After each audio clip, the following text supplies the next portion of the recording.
What's up, boys? What's going on, everybody? Potential girls? Probably boys. Most likely boys. All right. So, about 10 minutes out from Raw. And I'll be honest, I've been out of town for the past few days. I haven't looked at anything wrestling, really. Have there been any news over the weekend that was relevant? Not that I saw, but I've been pretty busy myself, so. All right. If anybody knows anything, let us know. Hey, Aaron. Hey, Aaron. How's it going? How's it going, Aaron? Welcome back. I know tonight, announced for the show tonight, we got the women's gauntlet match. And we got the IC title match between Jinder and Seth.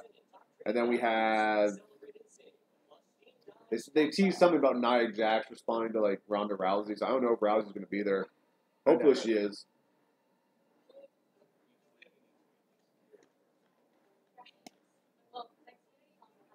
How long do you think this gauntlet match actually goes? I think at least 30. There's 8 people in it. Yeah, so that's got to be, what, 7 matches? I think it's going to go a while. Like, longer than 30. I think it's 45 minutes to an hour. I don't know. Definitely not. I mean, look at some of the people in it. Like here, I got an image for the... Alright, so... Dana Brooks in it. She'll lose quick. Yeah, Aaron, we still like you, dude. Okay, actually, yeah, it could go for a while. Well, I mean, Sarah Logan, she probably won't last very long. Liv probably won't last very long. Liv probably won't. Who do you think wins it? If it doesn't end the typical or the way you think it's going to, with Sasha and Bayley being in it, why wouldn't you have Ruby Riott win it out of that group? See, I think it's gonna be Mickey James. Because I think they have they want like a veteran presence type person in that match, and so I think Mickey wins. But she's not necessarily a veteran type in that match. Well, there's no veteran for that type of match. But just a veteran presence to kind of help move the match along, call spots, help plan the match, all those kind of things. I think she would be beneficial in that. So yeah, that'd be who I would think. Any chance Jinder is the new Intercontinental Champion at the end of the night? I'd be shocked if they have done weirder things with Jinder. Any chance it ends cleanly? Roman has to come out and destroy Jinder, right? 20% chance of it. Yeah, I don't think it does. I think it's. I mean, is Seth's in Money in the Bank, right? Yeah. Okay. What's Seth? Seth is in Money in the Bank, isn't he? No, we talked about this last week. He didn't even fight for it. He's not. He has his title. I wonder if maybe this will lead to them turning into a triple threat IC title match: Roman, Seth, Jinder. Could. And Jinder beats them both. Because I mean, if Seth's not in that match, like he's got to do something. Yeah, he has to be in it. So, because yeah, right now on the Raw side, it's what? Braun, Finn, Bobby Roode. Who's the fourth guy from Raw? No, not Lashley. He's going to be fighting Zayn. Oh yeah, I haven't seen that stupid thing. I hope they don't have any dumbass segments like that anymore. It's gotta end up being. What do you guys think? Aaron? Anyone else is in here? What do you guys think? Do you think who's your pick to win the gauntlet match, the women's gauntlet match? We got the graphic up there. Bayley's kind of half on, but she's still there. Who do you guys think is going to win the gauntlet match? We'll wait on you. Yeah. Still got about 6 minutes till Raw starts, guys. Man, 6 minutes till the Caps game. We call it the Stanley Cup Finals. Sasha or Bayley? I'm sorry, God. Hey, Hawkeye, how you doing, man? Sasha or Bayley? I think that's what it's going to end up being, both of them. See, I think they'll start. That would also play. They'll either start or they'll finish. I don't see them. They're not in the middle. I doubt it. Look, if it does go long, I got no problem with it going long. I just hope it's good. Yeah. Like the men's gauntlet match from months ago really Aaron, yes, we like you. We already asked that, bro. Nothing's changed in the past 3 minutes. If Seth can bring Jinder to a good match, he can bring anybody. I think Seth can't bring But anybody. he's been pretty hot as of late. Braun, Finn, Bobby Roode, KO. Yeah, Kevin Owens. That's right. Then you have Miz, Rusev, someone from the New Day. Aaron, stop being mean to other people in And the then stream. either Samoa Joe or It's not your stream, it's our stream. Be nice to people. Make friends.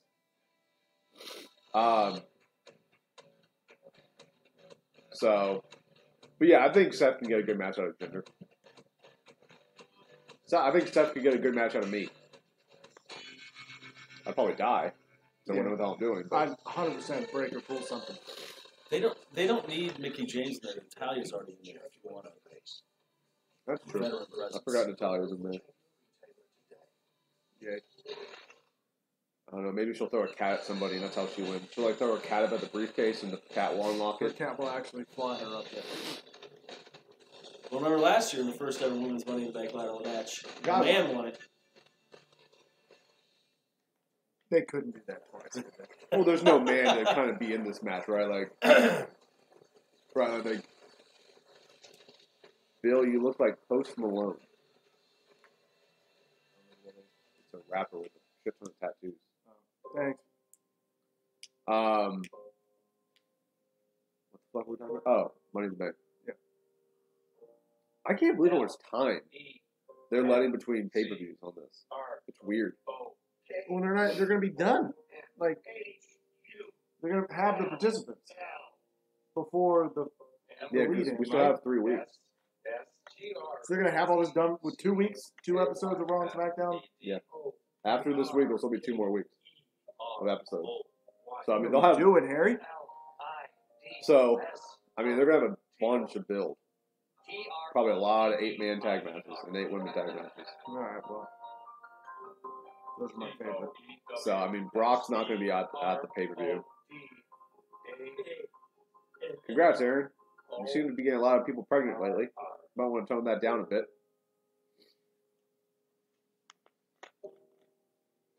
Seven minutes in, you're already pissing Bill off. What is it? Tell us about the world. No, he's just being silly.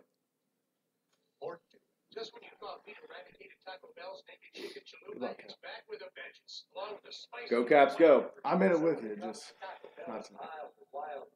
All caps, baby. All caps.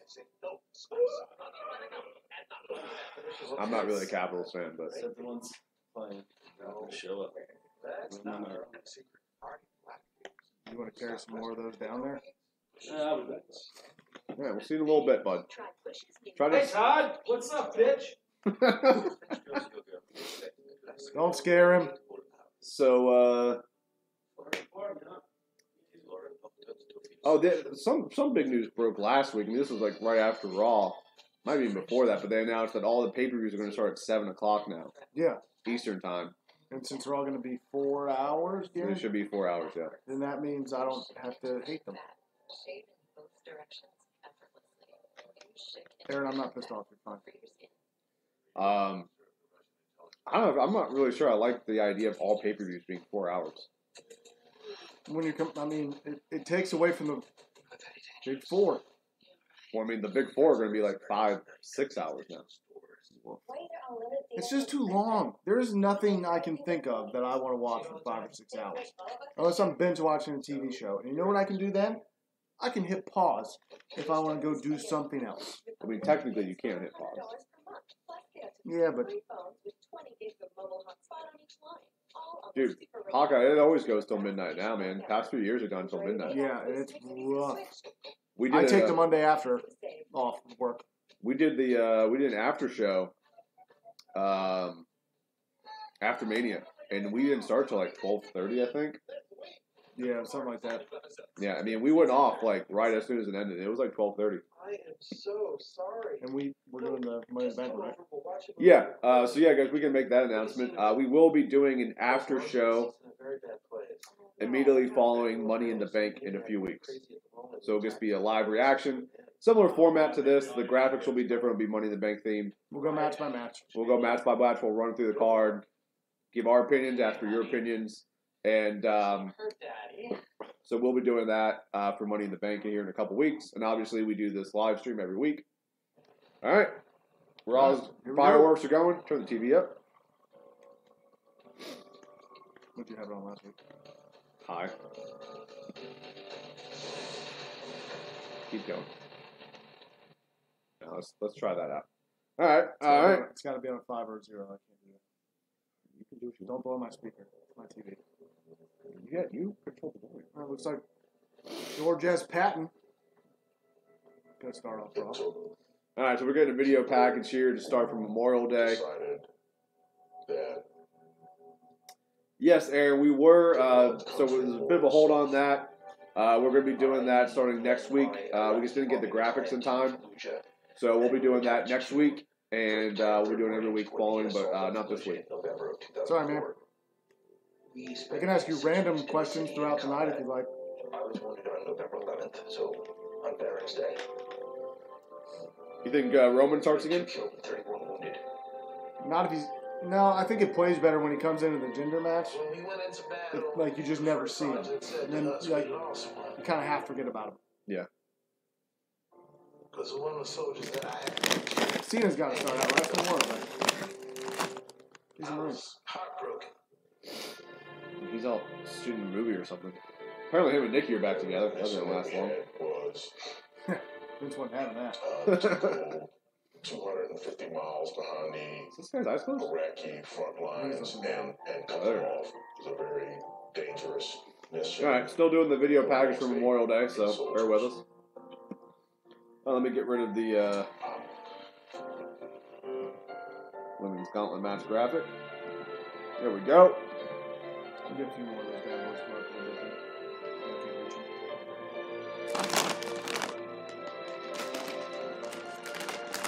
Memorial Day means to me that we honor Okay, those still showing the who gave the ultimate sacrifice. video package. Receiving names, but witnessing recognize their name is a family. Did you know that the Girl Scouts are the ones that put out all those flags? At Arlington? One of the things we say Fun about fact. that is that all the soldier enlists, the family serves. It's kind of a sad video package. Well, people I understand. live their lives It's not who are better to no say. longer with us. I understand. Memorial Day is to remember those who stepped up to do this, but had to lay down their lives. Think we get Stephanie again on Raw? Remember both the families and the service Maybe. men and women who We got enough weeks and enough time. Don't worry about that. people I think she's back for a while. We can go to Saudi Arabia. proud of the men and women who serve this country. If Ronda doesn't win the title, I think it's Stephanie versus Ronda at SummerSlam. And it still could be. I mean, it still could be if she wins the title. All right, here we go. Video package is coming to an end. I'm calling a moment of silence here. Unless they did it during the video package. All right. Time to hit.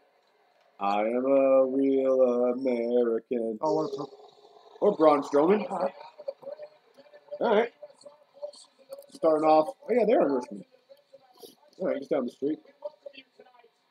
Buy down in about 2 hours. All right, so we're starting off with Braun Strowman. It looks like it's going to be a Braun Strowman match. Doing the 804.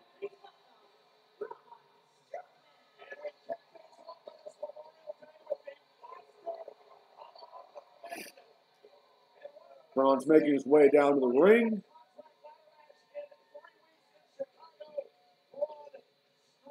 He's gonna make Is that. the women's Money in the Bank briefcase like significantly like slimmer?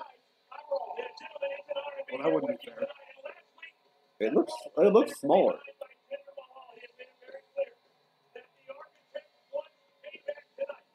It almost looks like they made a more feminine version of the briefcase. I thought that was called like a handbag.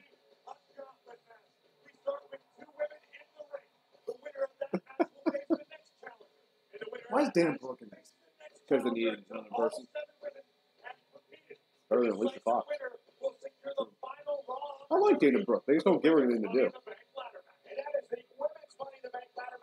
She's kind of like, she could be like this generation version of Beth Phoenix. Just like a jacked, good-looking blonde girl. But they have her doing that statistician gimmick, which I don't get.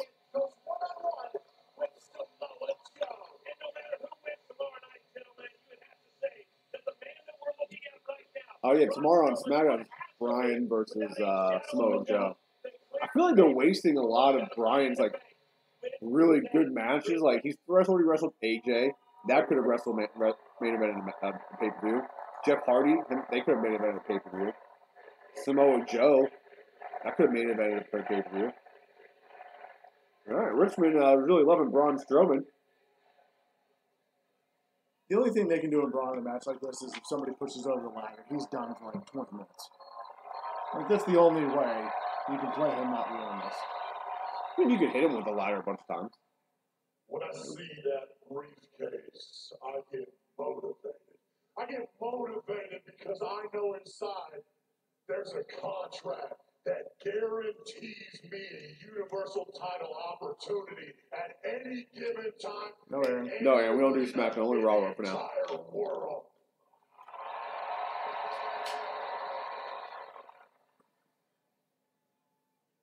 What's she doing with his tongue? I don't know, but that's been the thing lately. Bizarre.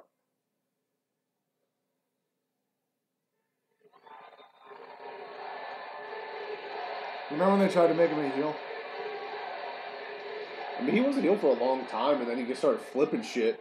And people were like, oh, this guy's pretty fucking awesome. And he was fighting Roman, so. I destroy 7 other men. Cool, Aaron. Then I climb to the top of that ladder, and I take that briefcase and that probably midway up the ladder. I don't think you really need to get to the top. Then I will not only be known as Mr. Money in the Bank, I'll be known as Mr. Monster in the Bank. Yeah, didn't like that. Don't like Mr. Monster in the Bank. I like Monster And Money. who's gonna stop me? And Q.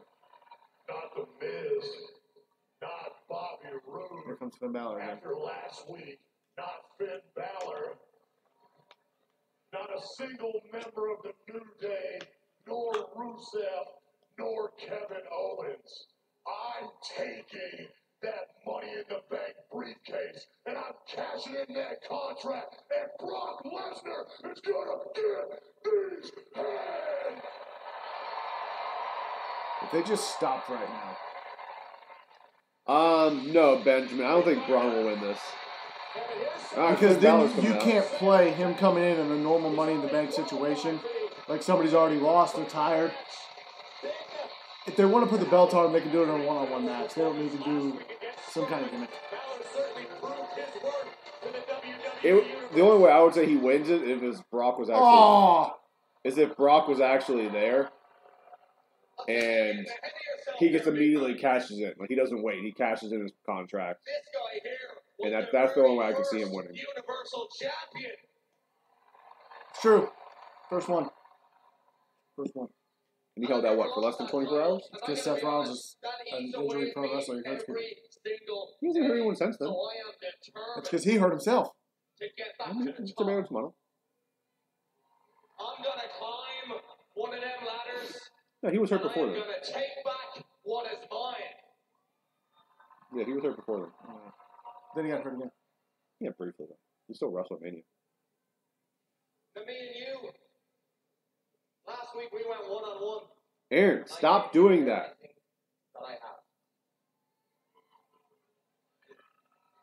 But that Money in the Bank, there's going to be 6 other competitors in the ring with us, and it's going to be every man for himself. Yeah. You put up a really good fight for a little guy.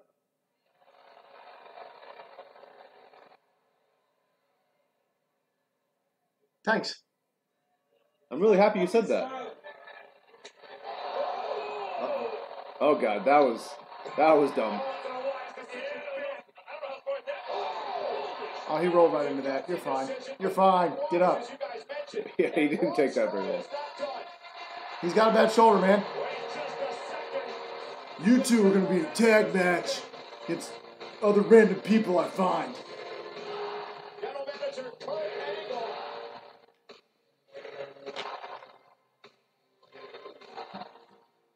Cool. Congratulations, Aaron. You know what I see out here? Intensity. One of my favorite eyes.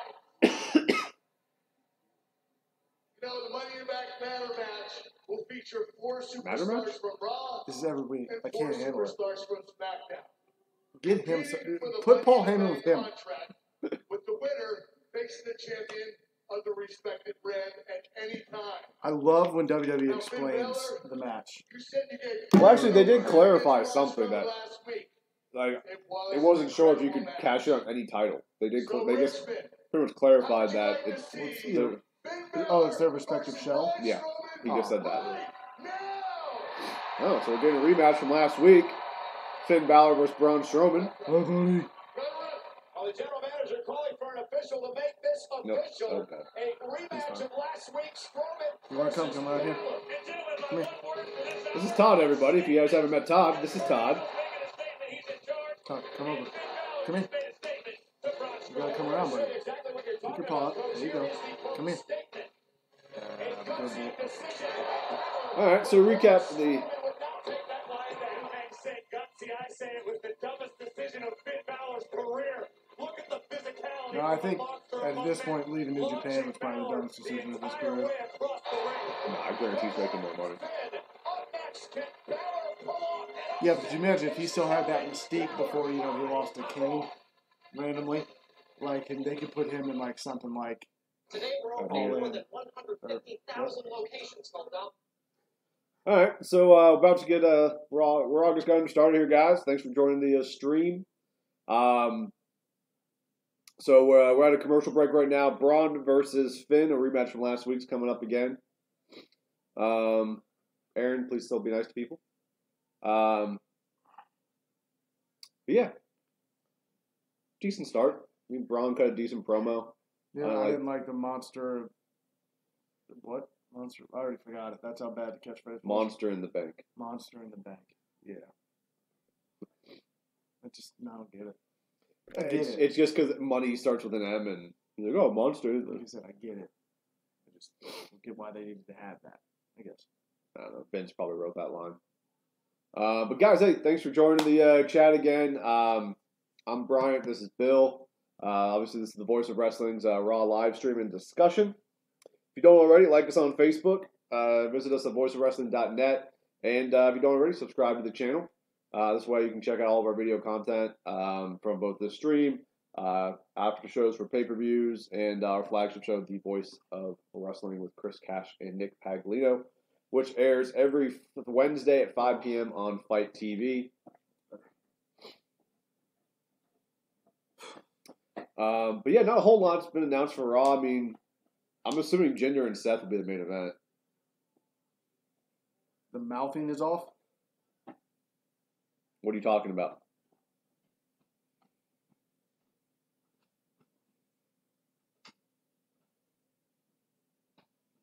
Okay. Won't be offended. Anyways, back to the discussion here. So yeah, Finn versus Braun. I don't know why they're doing this match again. It's kind of like, it was good last week. Throw it on first, get the crowd rolling. 2 names that people like. 2 guys that are over. But you're just gonna shit on Finn probably. They didn't last week. But he still lost. You're gonna have him lose twice in a row. No, you have somebody, have Kevin Owens come in. There's your other Raw guy. Boom, there you go.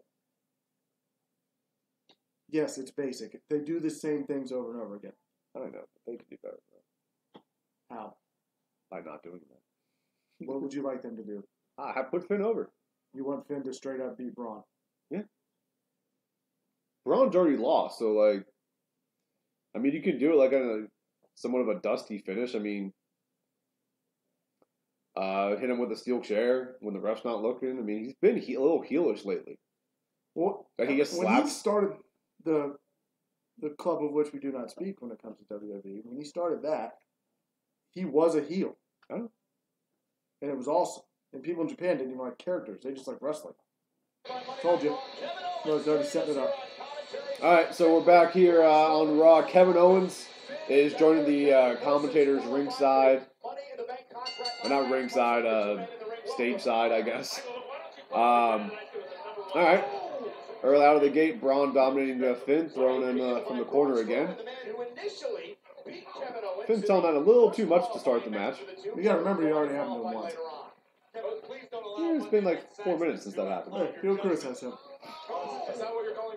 Finn does not take that very well. He keeps trying to do this spin thing. It makes me think, like, the way he's taking it looks like he's going to, like, reverse it almost. He's gonna land on his feet. Coach, you know, earlier this afternoon, these two guys came to me and said, "Hey, when you join us for commentary later, don't be afraid to go hard on Coach. This is gonna be one of those That's the kind of people you work with." Jealousy is a crazy. That's right. Jealousy, just like Braun Strowman. All right, early in the match, Braun's dominating Finn here. Jealous of me, jealous of the fact that I am going to get that Money in the Bank briefcase and win back my. He could very well win. Oh, what a headbutt by Strowman. I agree with you. I mean, maybe Kevin Owens causes a distraction, which leads to Finn winning. But why would he openly want to piss off Braun Strowman? Yeah, look at him watching TV. That's what It could be inadvertent. Stare at a screen, Bobby. That's the safest place for you at Money in the Bank. You stay back there. You don't want to be in the ring with me and ladders. Trust me on that.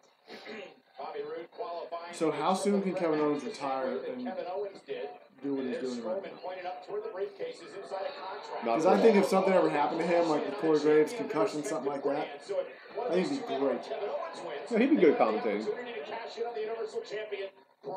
match is going a little too slow. Braun gets through Finn into the corner. Finn's down. Pretty much, Braun is just teasing him. Dominating this matchup so far. I don't know what the fuck that was. A 5-star performance against Seth Rollins, where he cheated to beat me, and then I made things right when I qualified by beating Elias and Bobby Lashley. That's what I did. Finn in the corner. Braun comes in. Finn reverses it with a double feet to the face. Flying forearm. That did not. All it did was piss Braun off. Here comes Braun again. Finn just got these hands. Do you have friends, Michael? You don't have friends, eh? Friends call each other. The Canada is coming out of Kevin Owens there. Yeah, friends, eh? Ooh. Big kick to the gut by Braun on the Finn. What do you do when you know Braun Strowman is in the ring? But also, you've got 6 other men that you have to deal with the Money in the Bank. Look, I've been in a few Money in the Bank ladder matches at this point in my career. You know, I don't want to say it came up short in the past because that's not true. Finn doing a good job selling so far. The fact that I didn't take that Money in the Bank One guys that can take that an ass contract in the past, but it's not going to So you're just going to not be interested in Raw because Finn was in the first segment? How many people are in the match? I'm walking out. No, I'm pretty interested in this women's match. Mainly because I like Ruby Riott. That's been my I thing need to for look at years. Liv Morgan. And I have been without a prize for far too long. Those are two reasons. Dropping Balor. Kevin, have you ever I could care less about Sasha and Bayley because it's been going on for. Pin attempt by Braun. Kick out at 2 by Finn. Look at the power of Braun Strowman just imposing his will on Finn Balor. Balor in a bad situation right now. No, we're not mad. We're just watching Raw, man. Also, the Angels are on the West Coast. And now the Macho Man man just They don't start till 10 o'clock. screaming at Balor. So As we take another look I at don't the think they impact. played yet. Oh, They could have done an early start from Memorial They Day. could have. I just said I didn't think. to win the Money in the Bank. Hey, Alexa, I think the odds what's the score of the Angels game? Balor in this situation. You can't compete against Strowman 2 Earlier weeks in a today, row the Angels and lost Money to in the the Bank Tigers, 100%. 9-3. They'll play tomorrow at 7:10 p.m. away against the Tigers. They lost to the Tigers. 9-3. Watch the impact here. There you go, Aaron. Isn't good because the Tigers are off. Into that turnbuckle, and now Strowman has taken over. So Braun's just continuing to dominate this match. Nothing really overly exciting happening, honestly. Oh, Finn's with a drop kick on Braun. Strowman's still on his feet. and Braun's still on his Balor feet. goes to work on the hamstrings of Strowman. But Finn was just getting some. like Damn. that, Finn was getting some kicks in, and Braun quickly countered of Finn with Balor. a kick of his own to Braun, to Finn's chest. There we go. You get a little word like Finn Balor slap you in the face and embarrass you, huh? Come on. Now Kevin Owens grabbing the mic mid-match, trying to rile up Braun Strowman here. Come on. You can do better than that. Braun does not look too happy about it. Strowman and Finn Balor continues live. All right. on Monday Night Raw. All right, now we're going to commercial break. You ready? Let's roll. All right.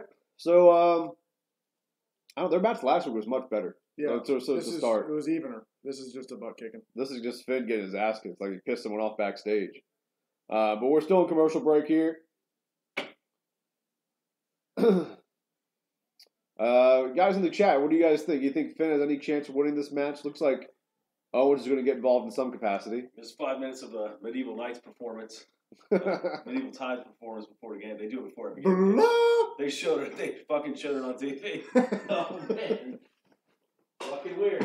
Green Knight rules. Sorry, guys. God intervening there. Aaron asked if you could pray for him, God. I'll Which pray again, grenades. oh boy. All right, we're just going to move past that one. All right, still in commercial break. Everyone joining us, appreciate you checking us out. This is the Voice of Wrestling's Raw live streaming coverage or discussion, whatever you want to call it. We do this every Monday night for the duration of Raw. So,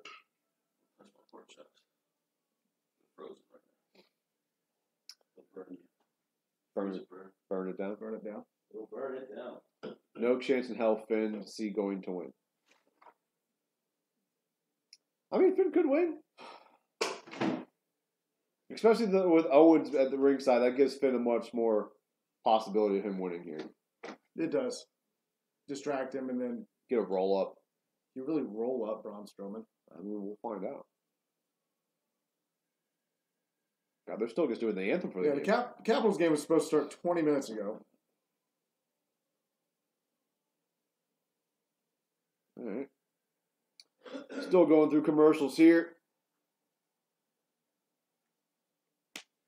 Guys, I made this announcement earlier, but we'll just keep going because we've got new people coming and going here. So, Money in the Bank in, I think it's 3 weeks.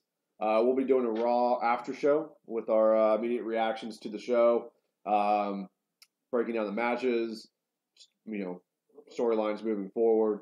Then, of course, we do this show every week for Monday Night Raw. Every Monday. Yeah, we get it, Aaron. We get it.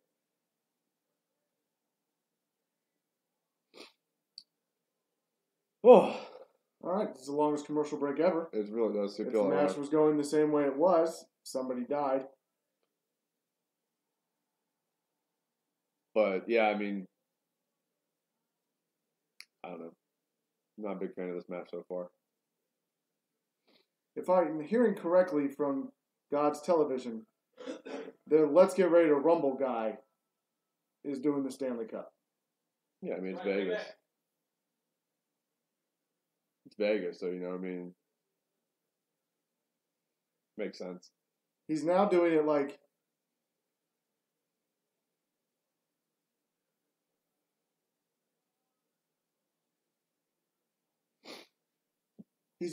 they're boxers.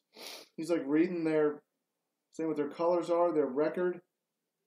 It's so dumb. All right, back from commercial break here. You're going to need better moves than that.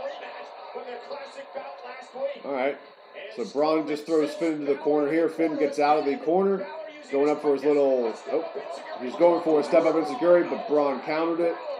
And Finn is still getting his ass kicked. Hits him in the ribs for the 713th time in this match.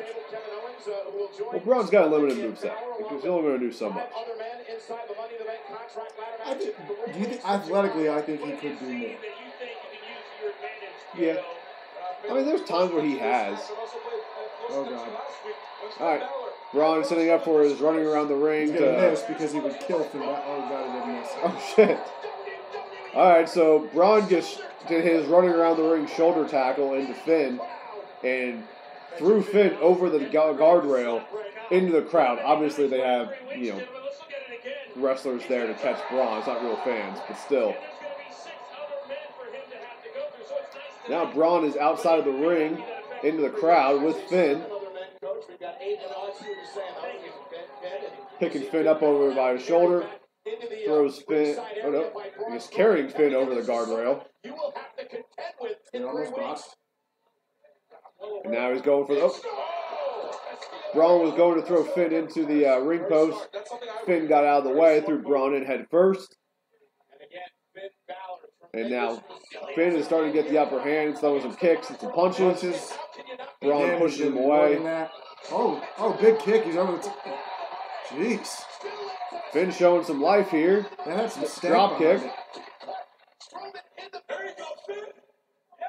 Oh, Kevin Owens interjecting Kevin Owens does the again. same thing. Okay, Aaron, have fun. You need the stamina. You need to give him your best shot. Come on, Finn. The extraordinary man who does extraordinary things. It's time to throw your best shot. Come on, Finn. Yeah, you bring up a lot of good points, All right, so Kevin Owens. Oh, Kevin Owens gets. and step up insecurity by Finn onto Braun. Now he's going to catch him. Now he's going for Oh, he hit it. springboard, for lack of a better term, swanton bomb over the top rope. Braun did not. Braun no sold that. Throws Finn back into the ring. Finn's in the corner. Finn hits the switchblade on Braun. Drop kick into the corner. All right, Finn is climbing the top rope here. This is probably a bad idea. Looks like he's going for the coup de grace. He hits the coup de grace on the back of Braun. He's going to hit it again. He's climbing to the top of the rope one more time. He's going for the coup de grace a second time. He connects. No way. He's going for a third coup de grace. That's probably a good call. One more coup de grace. Oh, Kevin Owens. Come on. Kevin Owens comes up as Finn Balor's to the top Monday rope, night. punches him in the face. Monday night, fuck Finn Balor. Another episode. Well, technically, Finn did win this match. We will never know. Kevin Owens grabbing a ladder out from under the ring. Plot twist. He goes up and grabs the briefcase. Oh. Now. Ladder right to the ribs of Finn Balor. Now he's going in on Braun, brings the ladder into the match. Owens picks the ladder map. Oh, Braun steals the ladder from Kevin Owens. Looks like he's going to throw it over the top. Oh, shit. Did you see how far he threw that thing? Braun threw the ladder almost halfway up the ring ramp. The entrance ramp. So Braun is standing tall. Kevin Owens ran away. It still almost got hit by the ladder because Braun threw it so far. Braun looks like he's looking to go find Kevin Owens. All right. That match picked up towards the end. I mean, the start of it was very slow. You didn't really know Braun where they were heavy. going with it. I kind of liked how they played it with Owens, though. They kind of getting off his headset and talking to them while they're in the ring. You know, that kind of thing. Just his heel stick. So they showed a slow-mo of Braun throwing that ladder, and I think his spit went almost as far as the ladder. Corey Graves looking fresh as always. I think Jonathan Coachman wears the same thing every week.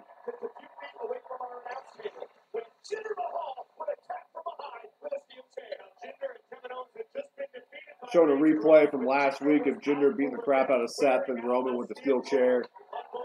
Obviously, they're reminding everyone to set up the match later on tonight.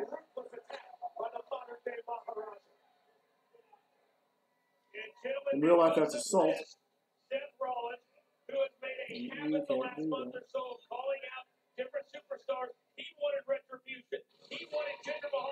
This makes Seth look real good right here.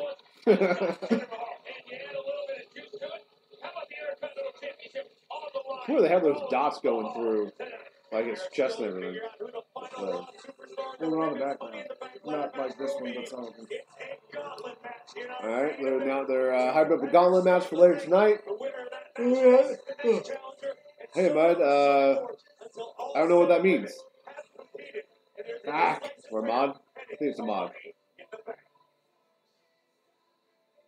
All right, going to backstage, showing Elias. Are you ready, guys, to walk with Elias? I always am. I believe the WWE Universe may well be. Elias is here next. All right, so we're going to commercial break, but they announced that Elias will come out to the ring next. to do what? I don't know. I mean, they had, whatever he does. I don't know what they're doing with Elias. He's just he's a prop at this point. He fills time. Good question, Ben. I think Mickey James would probably be my pick of who I was thinking. But I mean, honestly, everyone outside of Dana Brooke, I could see winning this match. I don't think what's the country Riot Squatter? One that's supposed to be like the redneck.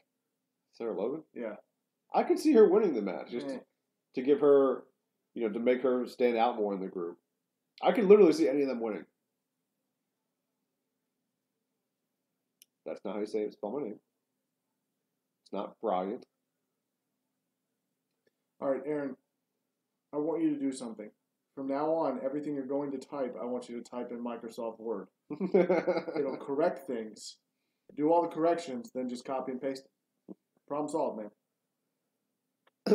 But yeah, I would say Mickey or Ruby is probably the most likely to win. Would be my guess. Because Sasha and Bailey, they are continuing that thing, so I don't think one of them being in the match. Going to end. They're going to have a match at their at the Hall of Fame inductions. Like this, just yeah, because I don't think it makes sense to have one of them in and not the other, even if it's one of them pinning the other. I guess if they're continuing that feud, which they are, I don't think it makes one of them sense. Can't stop, won't stop. Yeah, pretty much. Dana Brooke, I think, has 0% chance. Don't even know why she's there. Mickey, I think, like I said, I think Mickey has a solid chance, and then I could see anyone in the Riot Squad winning. But if I had to pick one, it would be Ruby. Yeah. Although the WWE could go with Liv, just because Liv is the most attractive out of all of them, and that's what they do. Yeah. I do like that. I mean, they legit travel together and hang out together. Oh yeah, if you look at their Snapchat, Instagram stories for any of them, they're always together. Okay, Lil Bill, have you seen the carton? It's the same thing. It's the same thing as Mandy Rose and Sonya Deville. They travel together. Yeah, constantly. And Paige traveled with them too for a while. Or the New Day. I mean, the New Day travels together. I like it when factions are legit. They legit like each other. Yeah, and they hang out, and it makes it more believable. I mean, hopefully they actually do something with the Riot Squad, because they didn't really do much with them on SmackDown, except when they first debuted and they beat the shit out of everybody. Well, they had that whole thing with Charlotte leading up to Ruby's title match. But yeah, I mean, they came on and beat the crap out of everybody, but I think the big plan was supposed to be Absolution. Absolution was supposed to be the faction. Oh, absolutely. And then Paige getting hurt kind of screwed that up. So now you've got two people in Sonya Deville and Mandy Rose who probably wrestling-wise aren't ready yet. But they're just waiting for one good Mandy Rose match.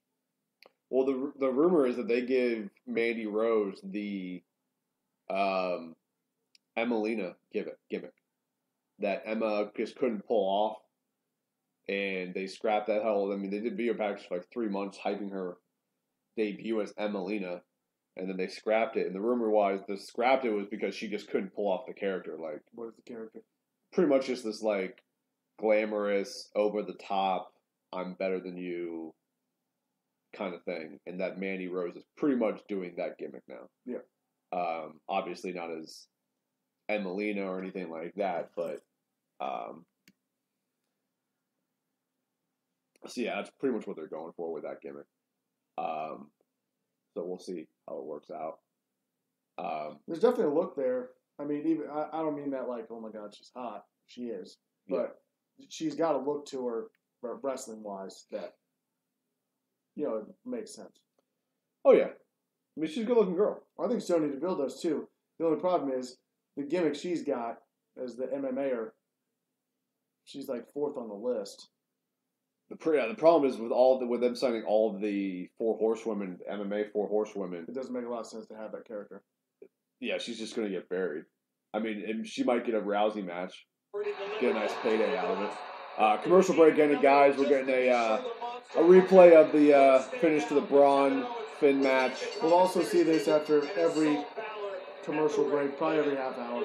criticize Most likely. Finn Balor, but one may have been enough. And then Kevin Owens would go after Braun Strowman with the And then ladder, here's but the Braun ladder Strowman throw by was Braun. there. All the way up the ramp almost. I think Kevin Owens legit almost didn't get out of the way. We didn't think he was going to throw it that far.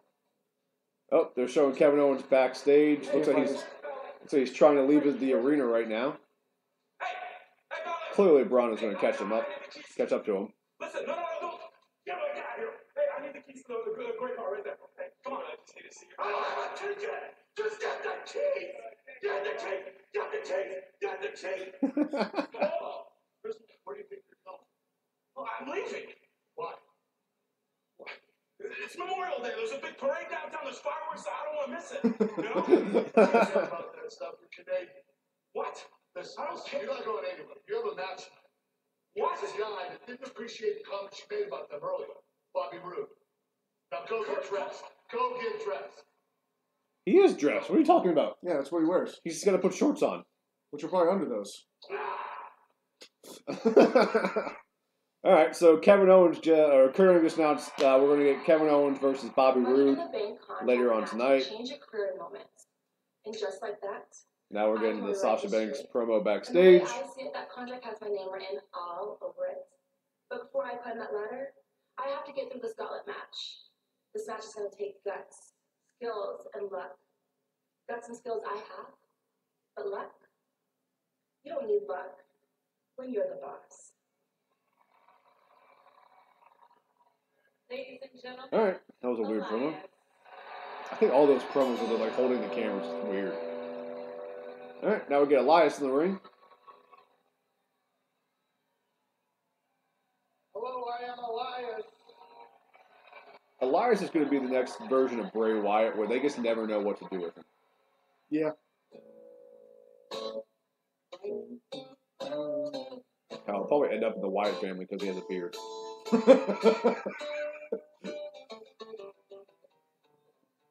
And then he'll just sing, "You got the whole world in your hands," and that'll be their gimmick. I don't know what he's going to say about Richmond. It's a And I shithole. have one question for everybody here tonight. There's a lot. It's information down there, boy. Who wants to walk with the lion?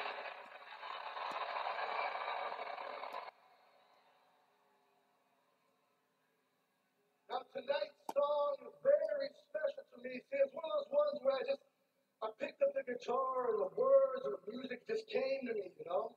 It's a bit of magic. It is going to require total concentration. I know we're in the South, but try to keep up. That was a weak insult. Even the crowd was like, "Eh." It would have been better if he said capital for the South. It's a little too, Is that too similar? a little too edgy. Hold on one second. Hold on. Okay, so normally this lighting is fine, but this crowd tonight in Virginia is particularly disgusting, so...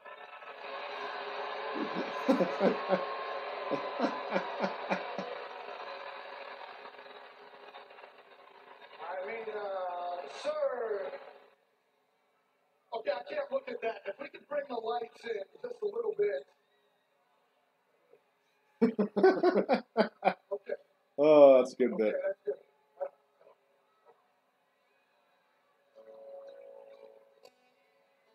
Good to have you back, Aaron.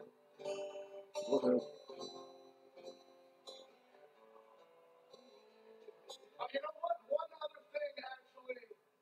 Les, if you could bring the vocals up, okay? Bring the vocals up. I want to hear more of me. I want to hear more of Elias, less of them.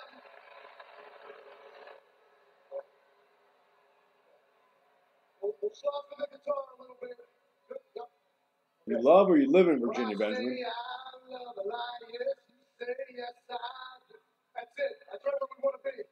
All right, good. Oh, Elias is killing it tonight. He's Man, I gotta do everybody's job around here, you know. Now, is there anything I can't do? You know, I'm a Renaissance man.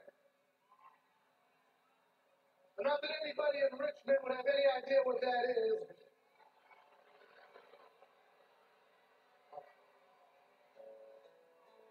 What part of Virginia do you live in? Just one more thing. This is going to require complete silence.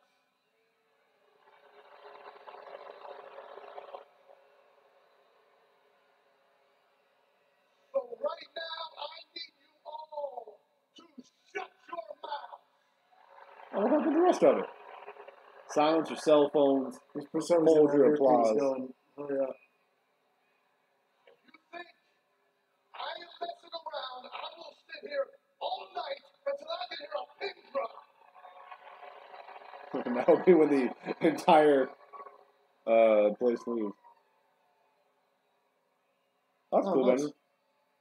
We live in Virginia too. We're up in Northern Virginia. Well, Lions better hurry up and perform this song because the Intercontinental Championship is Aaron, if your Wi-Fi is not working, how are you able to type and watch this?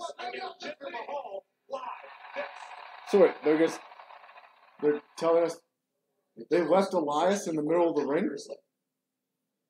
they've been doing some really awkward commercial breaks recently. Yeah, this is, I don't Yeah, that's weird Raw. so. We're back to a commercial break. Charles Barkley drooling over a cheeseburger. They just cut Elias's segment. Fox. Night score. Yeah. All right, so it looks like the Capitals are losing 1-0.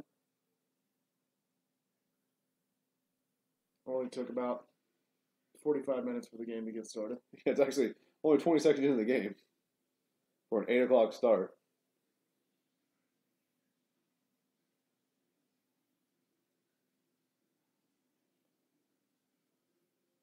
How is it they have the Stanley Cup Finals going right now? And on the homepage of ESPN, it's Chris Paul is out for Game 7, not like the score. Shows you how little ESPN cares about hockey. The first thing I'm like, Oh, mine just went to their website. oh, you went to the actual website. I'm in the app. This is what happens Oh. when you give Swedish players with Russian last names responsibilities. They get a penalty in the fucking... They're 5 feet from the net. We get a penalty and give it to them. They score a goal. Fuck you, Burakovsky. Go kill yourself. God damn it. All right, so Enzo Amore has a new song out. What? Oh, it's on World Star. We are live from Brooklyn, New York for the 25th anniversary of sports entertainment. We will be live in 2019 in over 100 countries around the world. It's the 25th anniversary of wrestling tonight. And if you knew anything about commitment, you wouldn't be asking me to go to the store for you. Now let me say and do my work. Fucking piece of shit in that wrestling. Mom, you let me do my job. Hello? What do you mean? What do you mean? I full of hate on the crazy eights. Let's see y'all pivot. Ball my court bounce back wearing number 24. Shit put bread right off my habits. I just love, cause you can laugh. Double they soul. Once I love, once I hate. Either way I glitch, I ain't dumb. This is the worst lip syncing I've ever seen. Got them on the toes like a midget. Out of urinal. Couple red roses on my gimmick. Couple tears at the funeral. What is this? This is Enzo Amore's first single. I think he needs to just go to Impact and mix them on the outright. I can't wait for tomorrow. I can't wait for tomorrow. Rockstar lifestyle might not make it. Fame can be forsaken. Tweeting allegations, falsified statement, fake news and defamation. Due to media speculation, based on misinformation is the basis of damnation for our whole fucking night. Break a story, and then you jump to conclusions. Break an ankle when you land and never cast the resolution. TMC owes me some restitution in the midst of dissolution. Choosing public prosecution over constitution ain't the right solution. Gender persecution hurts the Me Too movement and our women's revolution. The fuck you do? All of you that have ever been abused, you scream me too. I stand by you. I stand by you. All right, so that's the thing. How many views this has so far? All right, we're back from commercial now. Elias still in the ring. Okay. What have I done? We're back here on Raw, and Elias still trying to get off his performance. 34,000 Got views. excited, you know. I got a little excited, but I All right, Elias still in the ring here. It's supposed to be Jinder versus Seth when they came back, but Elias apparently has not left the ring. I'm going to give you another chance. I just need everybody right now to shut your mouths. It's simple. Probably never, Aaron. Don't At least not us two. threaten to leave again, Yeah, 'cause I not will. gonna happen. It's a lot to do back-to-back streams. You know, one is 50% commercials. Yeah. Especially tonight. I feel like the commercial breaks tonight would be ridiculous.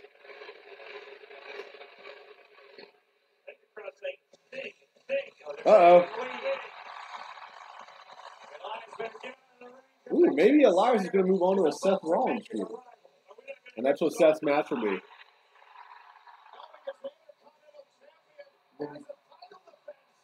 Ooh, Seth Rollins rocking the all red gear tonight.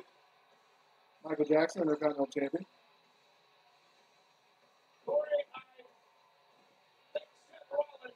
Get the Intercontinental Championship match graphic up there for you guys. Really cool to see.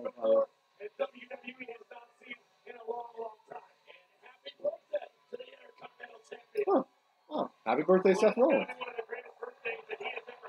Elias still hasn't moved. Elias still has not moved. I'd be cool to do an Elias Seth Rollins feud.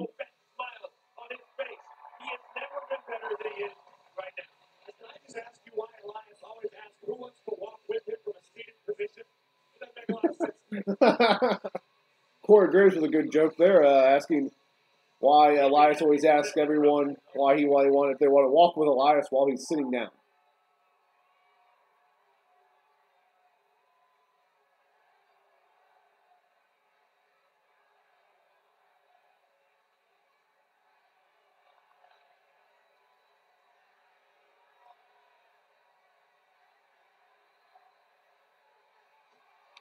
Rollins throwing Elias's stool over the top rope to the outside. Now politely asking Elias to leave the ring.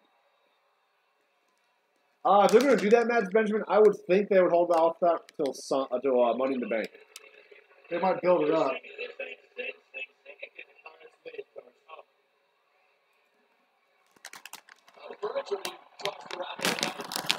Next one would probably be Jinder and Elias versus Roman and Seth. If I had to guess.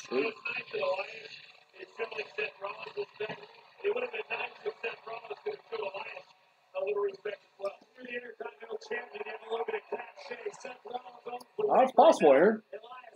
I could see that match happening at SummerSlam. I think it should. I think that's the biggest match they can have. Which one? Lashley versus Brock at SummerSlam. Granted, they keep doing segments with Bobby Lashley like last week, and he'll be useless by SummerSlam.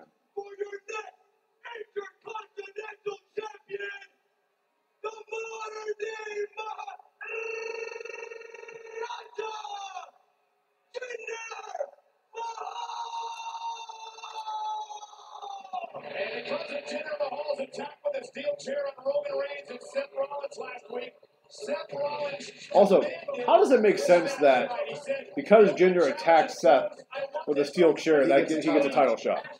As much sense as not, Jack. Thinking she automatically has some title shots she can pick and show. Yeah, an obligatory title match at Money in the Bank, which isn't a thing. If that was a thing, Brock Lesnar would be wrestling a hell of a lot more. No. He doesn't have tag titles. Doesn't have tag. It'd be close, though, which is shocking. Yeah, he would need the tag team titles to get to... The following contest is for the Intercontinental Championship. Introducing first the challenger accompanied by Sunil Singh from Punjab, India, weighing 238 pounds, the modern-day Maharaja, Jinder Mahal. I hate this. His Let's bring him opponent, back. from Davenport, Iowa, weighing 217 pounds, he is the Intercontinental Champion, Seth Rollins. Well, this is Jinder Mahal's first opportunity at the All right, here's a trivia question for you guys. Championship earlier this year. Who was the first Grand Slam champion in the WWE? Throughout much of 2017. Or who was considered the first Grand Slam champion? One time in WWE history as the Intercontinental. Oh, and look at Seth Rollins taking it to Jinder Mahal. Am I gonna like this answer? Yeah. After the challenger. I'm a big fan of what Jinder I can tell you, it does not include the U.S. title. Because the actual Grand Slam Feels like he does tonight. is World Heavyweight Intercontinental tag title, I guess. It's not. This one will include European. All right. I'll give you guys 10 seconds then. 10 seconds. 10, 9, 8, 7, 6, 5, 4, 3, 2, 1. The answer, you want to guess? It's Shawn Michaels. Is Shawn Michaels. The problem with that, including the European title, is that he beat the British Bulldog in Europe to win the first one, and then it just kind of died.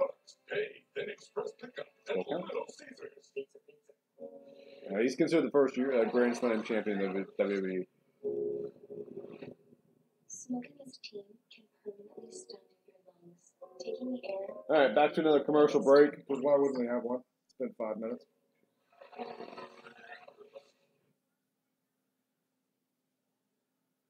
Your heart doesn't only belong to you. So if you have heart failure. All right, so we're not even an hour in. This feels like we've been watching this for 4 hours. Yeah. I mean, it hasn't been bad.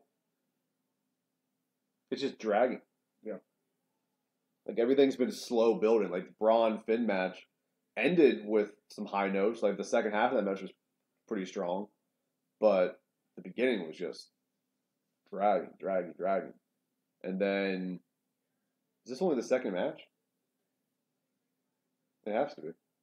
It's done a bunch of backstage stuff and a lot of video. What are they going to do after this? I'm telling you, that gauntlet match is going now. It's starting to look that way. Because what else are they going to do? Well, you have to do something with Zayn and Bobby Lashley. Why? After last week, they should just scrap it. People will forget. Well, they're going to do something with that. They've already announced Owens and Zayn. Owens and Bobby Roode are going to have a match, so that's still to come. You got the gauntlet match. The IC title match is going on now. So, I mean, Of course, we could be watching it, but I have to watch an Axe commercial. Hey, find your magic. Oh, I saw a guy playing basketball get hurt. Oh, now time for Shaquille O'Neal to talk about Icy Hot.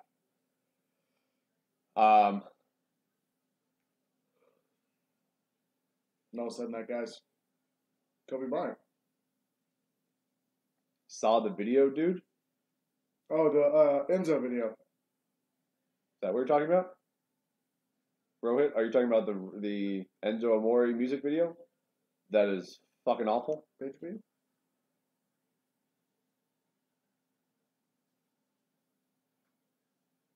Or are you saying show the video?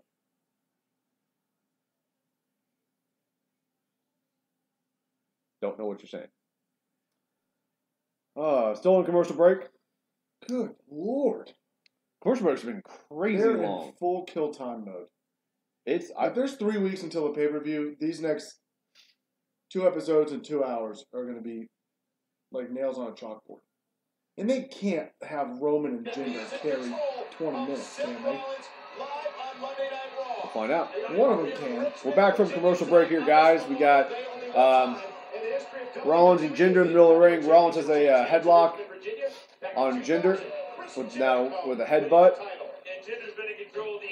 Going for a suplex. Rollins couldn't hit it. Back body drop. Pin attempt by Jinder. 2 and kicks out of 3. Seth does. Jinder's very angry. I don't think I've ever seen him happy. Even when he won the title, he looked angry. He was making racially insensitive remarks about Shinsuke Nakamura. Who's laughing? Who's not going to laugh? He said, "Don't let the Louis Vuitton and the gold chain A large fool you. population He's of the people. hardest worker in the entire WWE, and he plans to prove it tonight." Well, think of All what right. his June could look like if he is victorious here now, becomes Intercontinental Champion, and then in 3 weeks' time, Jinder has he's able to knock out Seth in Roman Yeah, perhaps that will become a some sort of submission hold. I'm not sure the name of it, but it looks painful as shit. It's got to be abdominal stretch. Good job, Michael Cole. Seth's belt is sticking out like it's his dick. It looks more like a shoulder stretch than an abdominal stretch. Why are you nervous about going to Fresno State, Aaron?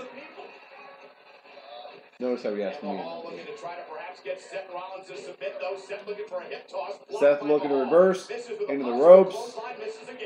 Ooh, big knee to the gut by Jinder. That's going to hurt.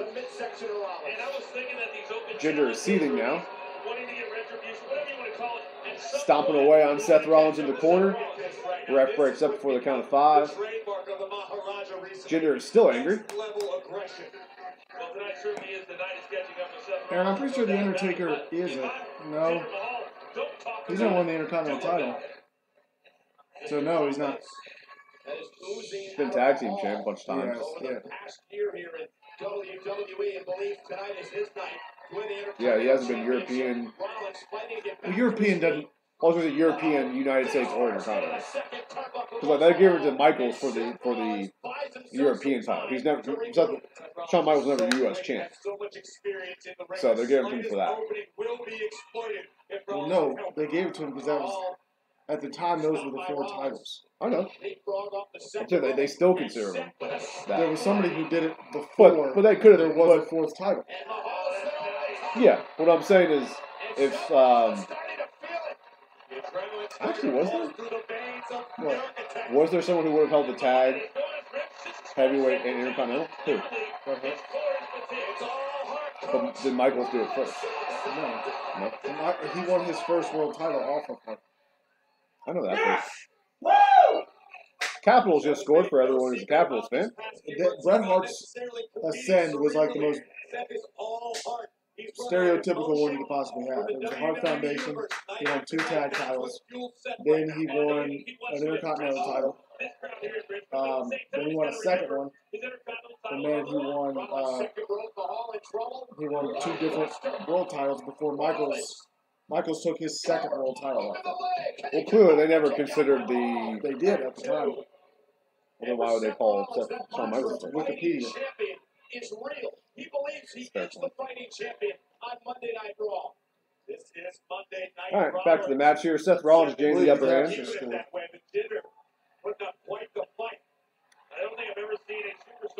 Rollins starting to gain control of this matchup here. Jinder's in the corner.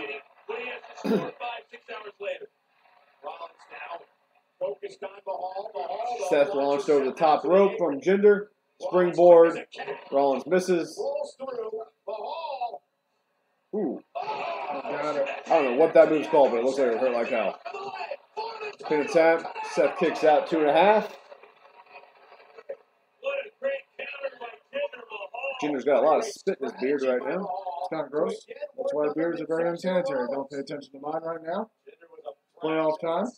So. Let's take another look. Both of Jinder's knees right into the abdomen of Rollins. Seth's in a great deal of pain right now. So many times we don't get credit. Look at the WWE fans. They thought that was it for Rollins. Jinder looking for his finisher move. Rollins counters. He hits it this way. Miss curb stomp. Pin attempt here by Rollins. 1, 2. Super kick on him, Jinder. I thought he was going to go for the pedigree. Falcon Arrow. Yeah. Jinder kicked out 2.5. Oh, this lady who's wearing the pit shirt was jacked up. She's part of her first show. Both men on the ground, on the laying there. Ugh, never mind. Both men laying there on the ground. Yep. It's a stooped analysis. Yeah, you have to talk to people in front of me, right? Yeah. Go back and look. Yeah. I already hit my goal for the month, so I'm good. Kip up by Seth Rollins here. Shawn Michaels-esque. Alright, now he's setting up for Sweet Chin Music. He must have heard our trivia question. I think he wants to be a super kick to the gut, going for the curb stomp. Sunil Singh grabs it. That should be a disqualification. And the match should be over. And the Capitals have scored again. Capitals now leading 2-1. Yeah, that should be a DQ. Alright, clearly Jinder's getting like a steel chair right now. Oh, the referee just ejected Sunil Singh. Ooh, referee has back turned. Jinder just hit Seth with a steel chair. 1, 2. Oh! The last split second, Seth kicks out. Jinder's upset. Apparently sad. I can't tell when he's happy or when he's sad. It's all the same. The referee was occupied outside of the ring with Sunil Singh, allowing Jinder Mahal to drive a steel chair into the already damaged ribs of Seth Rollins, and Jinder nearly took the air. Alright, they're just kind of hanging out in the ring right now. Jinder looks like he's setting up for his finish with the Colossal. It's pretty much just a Cobra Clutch Slam. So it's called the Colossal for some reason. Inseguri. Which, by the way, normally they're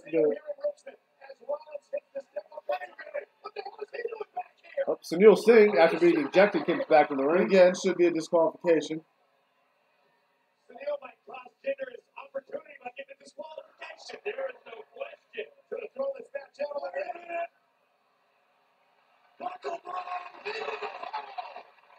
How is that not a disqualification? He gets to, so Seth Rollins just hit a buckle bomb by power bombing Sunil Singh into Jinder Mahal. How's that not? That should be a DQ. I mean, there should be. You're doing this like these are they're actual rules. There are rules. But there are rules. Now he's looking at the steel chair. Apparently, there's 2 steel chairs. But more than that.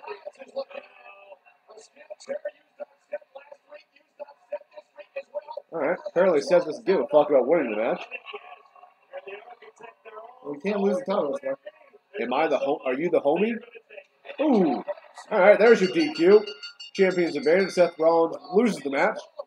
But We remains need to do champion. this all over again. By the way, we've been watching Raw for an hour and 3 minutes. There's not been one thing. That's true. League record. Where's Roman? He's chilling. More steel chops from Seth on the Jinder here. They're going up the ramp. Oh, he almost went here. Can't do that anymore. He's a fire trap. Sunil Singh now trying to save Jinder.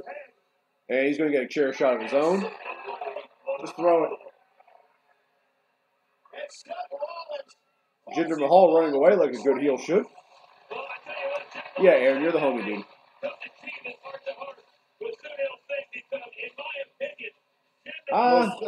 Maybe. Chair match. I don't know what the stipulations of that would be, but No, I don't do chairs matches at TLC, man. chairs are kind of lame when you can't handle it. And with no blood. What if we just hit post? I don't even think that would be a heel turn. I don't think people would be booing for it. Oh, shit! There we go. So Seth Rollins was celebrating on top of the ring, the announce table. Out of nowhere, Elias breaks a guitar over the top of Seth Rollins' back, sending him down below the stage. So that would have been painful as shit. Well, we don't know what's down there. We didn't see him land. It should be. Well, that's why we didn't. That's why we didn't see him land. It's because there's It's like padding and stuff. It's one of those blob things. Yeah, but we're meant to believe that it's just concrete. Well, you also think that like they're actually going to call disqualifications, and there should be disqualifications. They should. Otherwise, just don't do it. You can work around it. Like, there was no... Looking at that match, there's no reason Sunil Singh should have gotten ejected. Oh, good. WWE just announced that Money in the Bank, the modern-day Maharaja Jinder Mahal will have his hands full as he goes one-on-one with the big dog, Roman Reigns. That is from the WWE. I thought they announced that like last week. Out of the fucking zone. They did. No, 5/28. That's today. At 8:50. Well, I mean, I feel like we all knew that match was coming. They didn't have to announce it. I feel like they've already announced that. Maybe they did. I feel like they This announced guy's that just last late week. Recording the tweet. Yeah, I'm pretty sure they announced that last week. I mean, they clearly have been building towards that match at Money in the Bank. Looks like we're going to get Seth versus Elias for an Intercontinental title match at Money in the Bank, which I'm cool with that. Especially if Elias wins. Yeah, and then you can start something for Seth for SummerSlam. Because he's got to be in something bigger than that. You figure at SummerSlam, but they don't really do big mid card storylines with no title involved anymore. They do for the big pay-per-views. But not for like the mini ones. For the big pay-per-views they do. Like SummerSlam they do. Mania they do. Survivor Series, not really, because they're doing the 5-on-5 matches. Well, they have to do. And the Rumble, obviously not. Yeah, they announced it last Monday. My bad. Twitter's not chronological. I mean, that's a good thing. I mean, Elias needs a feud. He hasn't really had a feud he had that weird little thing with Bobby Roode for a few weeks, but didn't do anything. And Elias is too good to not have a feud every single week. Yeah. You can't do nothing with him. Yeah. And it's not like Seth was really doing anything either. Since he wasn't in Money in the Bank, you had to find him a match, and that's a good opponent. And like I said, I think Elias should win that. Seth doesn't need the belt. Elias getting that title would definitely help him out. Yep. But then where do you go from there? What, with Elias? Yeah. Well, I mean, obviously Seth gets his rematch at whatever the next pay-per-view is. What does that know? I don't know. It's some random pay-per-view in July. And then, that's a great month, and there is no random. It's my birthday month. It's still a random pay-per-view. Yeah, it's my birthday pay-per-view. Okay, Which means Finn will be the Universal Champion. Okay, well, you keep thinking that, bud. You think Brock's gonna wrestle on Raw for Finn to win the title? You think they're gonna pay Brock $500,000 to wrestle on Raw and lose to Finn Balor? All right, bud. You keep thinking that. That's good. It's not my money. And then I don't know. He could fight Finn at SummerSlam for the IC title match. IC title. He could fight. I mean, a lot of people. He could fight Kevin Owens, Sami Zayn, Roman. I'm not saying I like that idea, but putting guys. Bobby Roode. Could be. I think Roode is a good shot at winning Money in the Bank. Intro takes too long. They hear him coming. Well, Well, I think he would it's be. a joke. I think he'd be okay with it shortening up a little bit. And we're gonna honor Memorial Day here at the Well, hour. by your logic, then Finn couldn't win Money in the Bank because his entrance is longer than anybody's. Do you feel like Finn would be cashing in Money in the Bank, but have to stop down the ramp to go? Okay, he didn't do it tonight. Well, that's a promo. It's a little bit different. All right, WWE is reminding us how great they are with veterans. Showing us a quick, as we're back from commercial break, as guys want to. By the way, this is a Memorial Day tribute, and Memorial Day is not celebrating. Moments ago on Monday Night Raw, Never it was mind. Seth Rollins, the Intercontinental Champion. That's just the WWE showing how good they are. But that's not. Never mind. I'll argue with you. With a steel chair. I want Elias to. Yeah, I agree, Benjamin. I think he'd be good. I think it'd be good for him to get a shot. Hey, what's up, Ryan? Welcome back, man. What's up, Ryan? Yeah, this was a great fucking spot.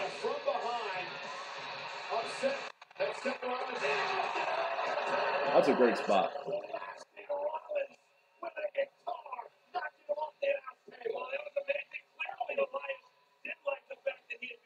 2-1? 2-2. Vegas scored. Okay. No, you were quiet for them scoring. No, I didn't. I screamed, God damn it. Why don't you clear the fucking puck from the fucking zone? All right, so we're back from commercial break here, guys. They showed a replay of the spot between Elias hitting Seth Rollins with the guitar.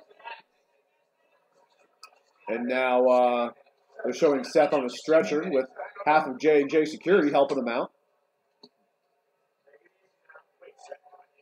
Showing how tough Seth Rollins is by refusing medical attention. He's got a neck brace on. He's getting up out of the stretcher. In real life, he's risking paralysis. But you know what? He's tough as shit.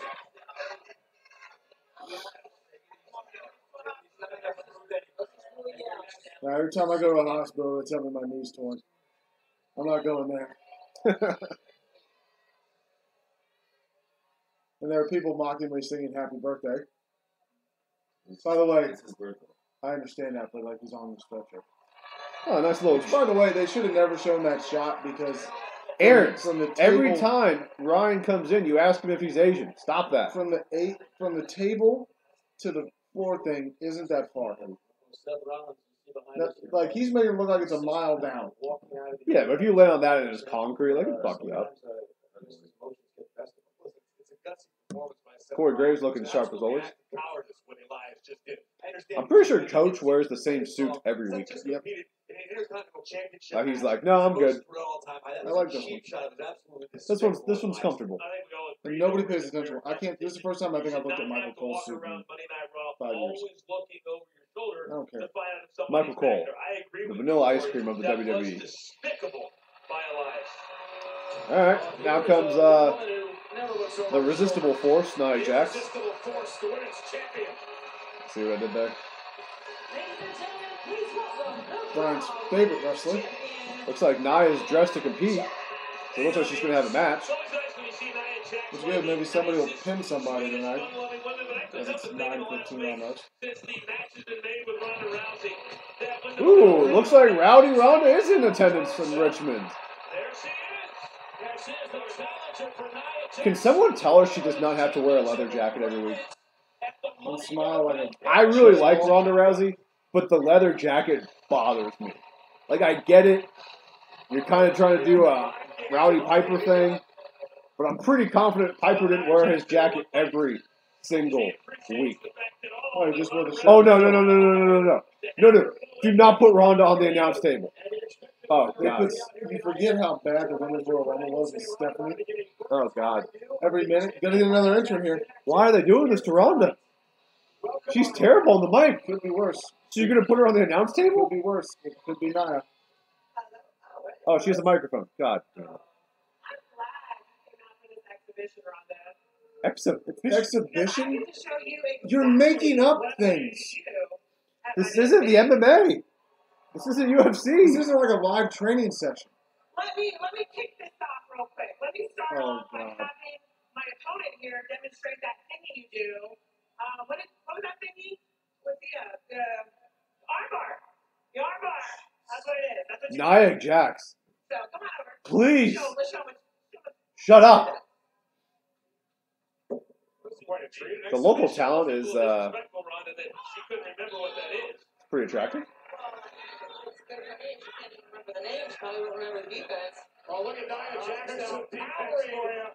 So Nia Jax is having a squash match with a local jobber. Though the local jobber is quite attractive. You've never been in the ring with somebody the size of Nia Jax. That's true, but Hi, Aaron. I'll agree with that. We're going to find out in 3 weeks. As you can see, the armbar, it doesn't really mean much to me. Yeah, because... Just I it? mean, that's it. You can actually apply it on me. But we'll see. She's still got more left in her. Come on. Get on it. Show what you got. Let's go. Come on. Oh, my God. Come on, honey. I thought she was supposed to be a face now. Oh, She's anti-bully.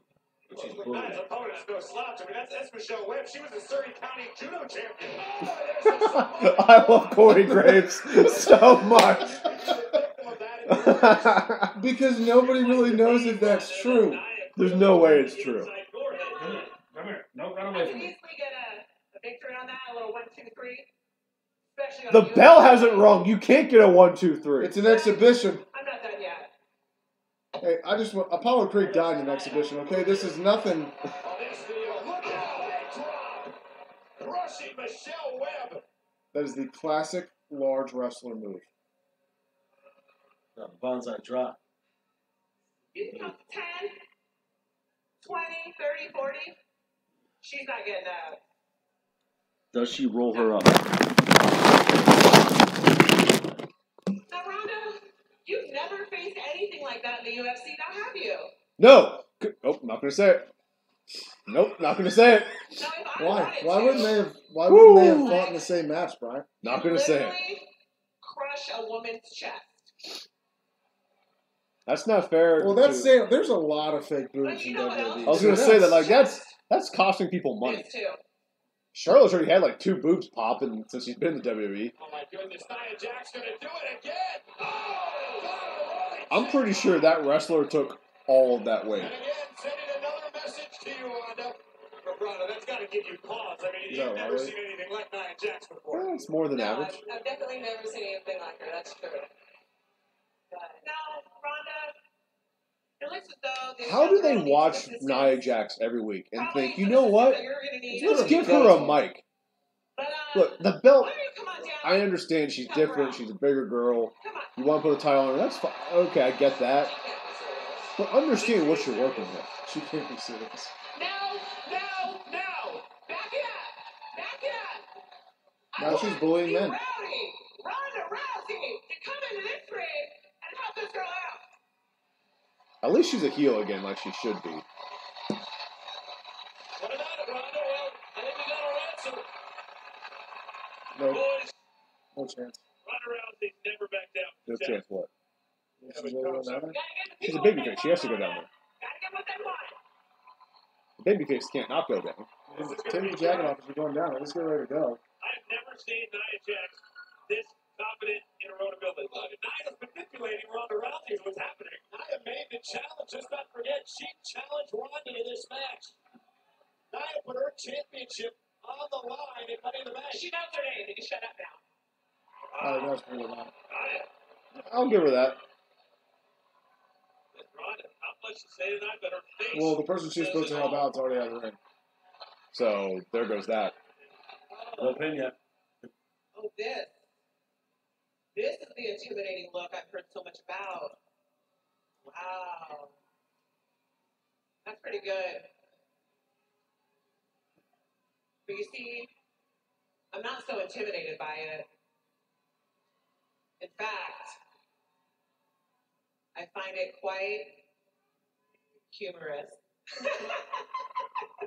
She's gonna break her You heel. cute. You cute.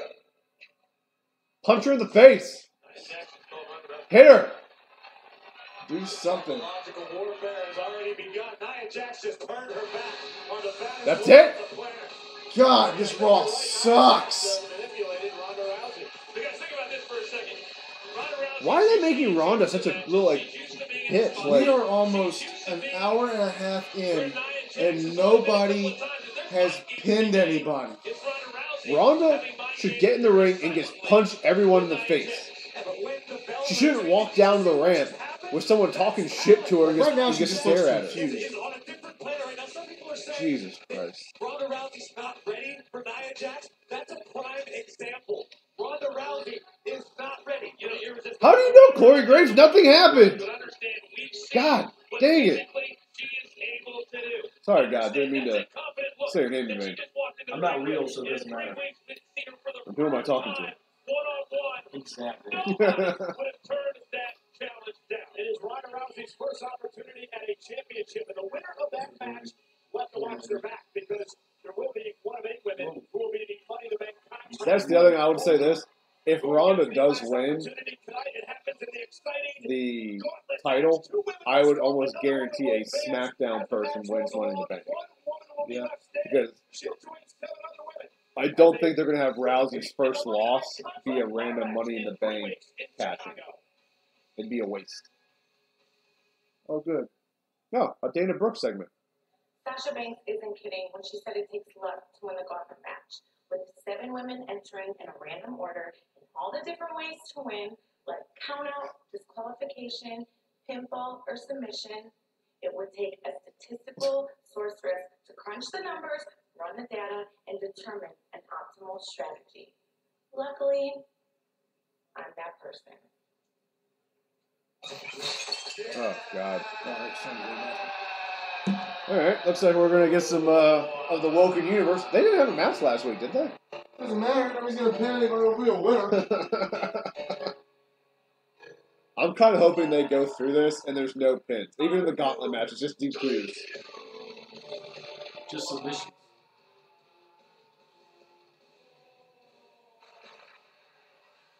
So who are the, what's this team name called? It's against Bray Wyatt and Matt Hardy.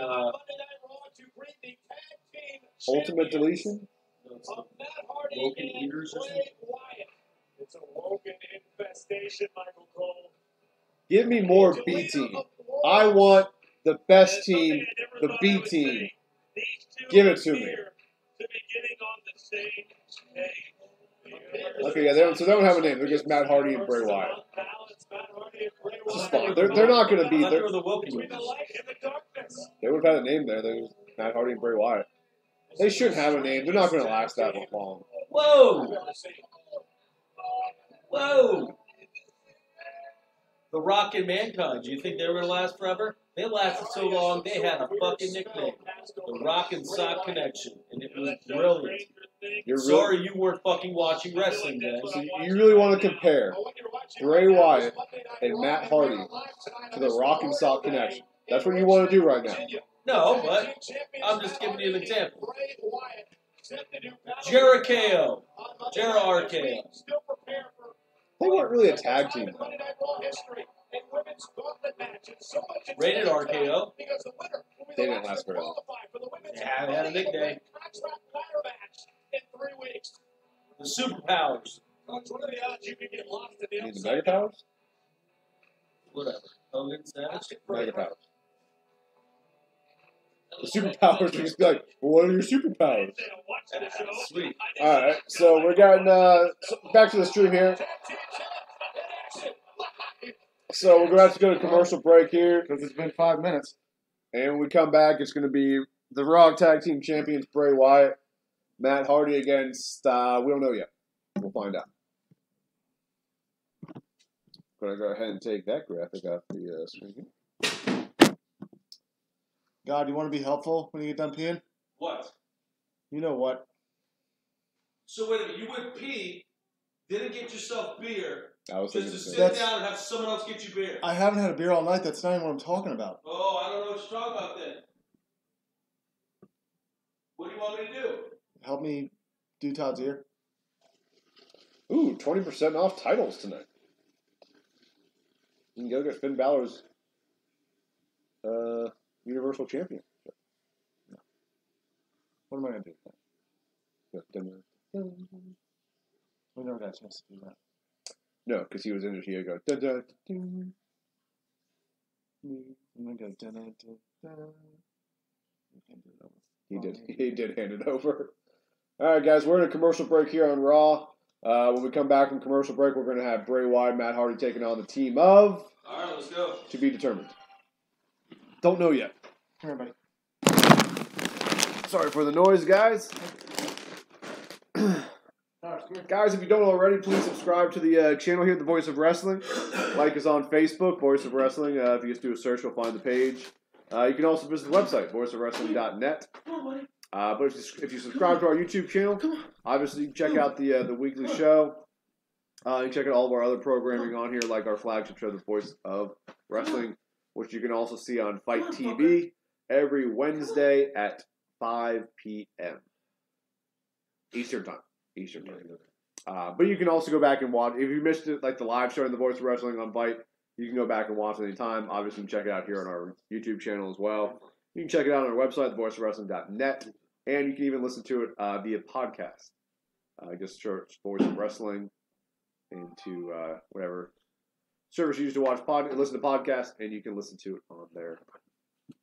But a pretty weird Raw so far. What do you guys in the chat? What have you thought of Raw so far? I mean, it's kind of been a weird episode. 3 matches, no pins, no submissions, like all kind of dusty finishes. Highlight of the show has been that Seth Rollins Elias spot, I thought, for me. It was a pretty good spot. And some of a few that I'm actually interested in. But what have you guys? What's been your high point of Raw so far? Excuse me while I eat pretzels. Still going to commercial break. Yeah, it's just weird, Ben or Benjamin. Benjamin is. You go by Ben. I'd rather call you Ben, but if you go by Benjamin, I'll call you Benjamin. But yeah, it's been a weird Raw, guys. Like no pins, all DQ finishes, or I don't know what that Nia Jax match was. I mean, I'm pretty sure the bell never rang. Her calling it an exhibition was just bizarre, to say the least. But whatever. Check yourself before you wreck yourself. Hey, what's up, Brian Knight? Brian McKnight? No, Bry. Oh, is he starting back at 1? No, Bryonite. Bryonite. Am I saying that right? Bryonite? Oh, Byronite? Byronite. Byronite. Okay, got it now. Byronite. Yeah, I could see Bayley winning. If I had to bet on it, I wouldn't pick Bayley to win this match. I don't think Sasha or Bayley will win. I think what's more likely is either Ruby Riott or Mickie James would be my 2 picks.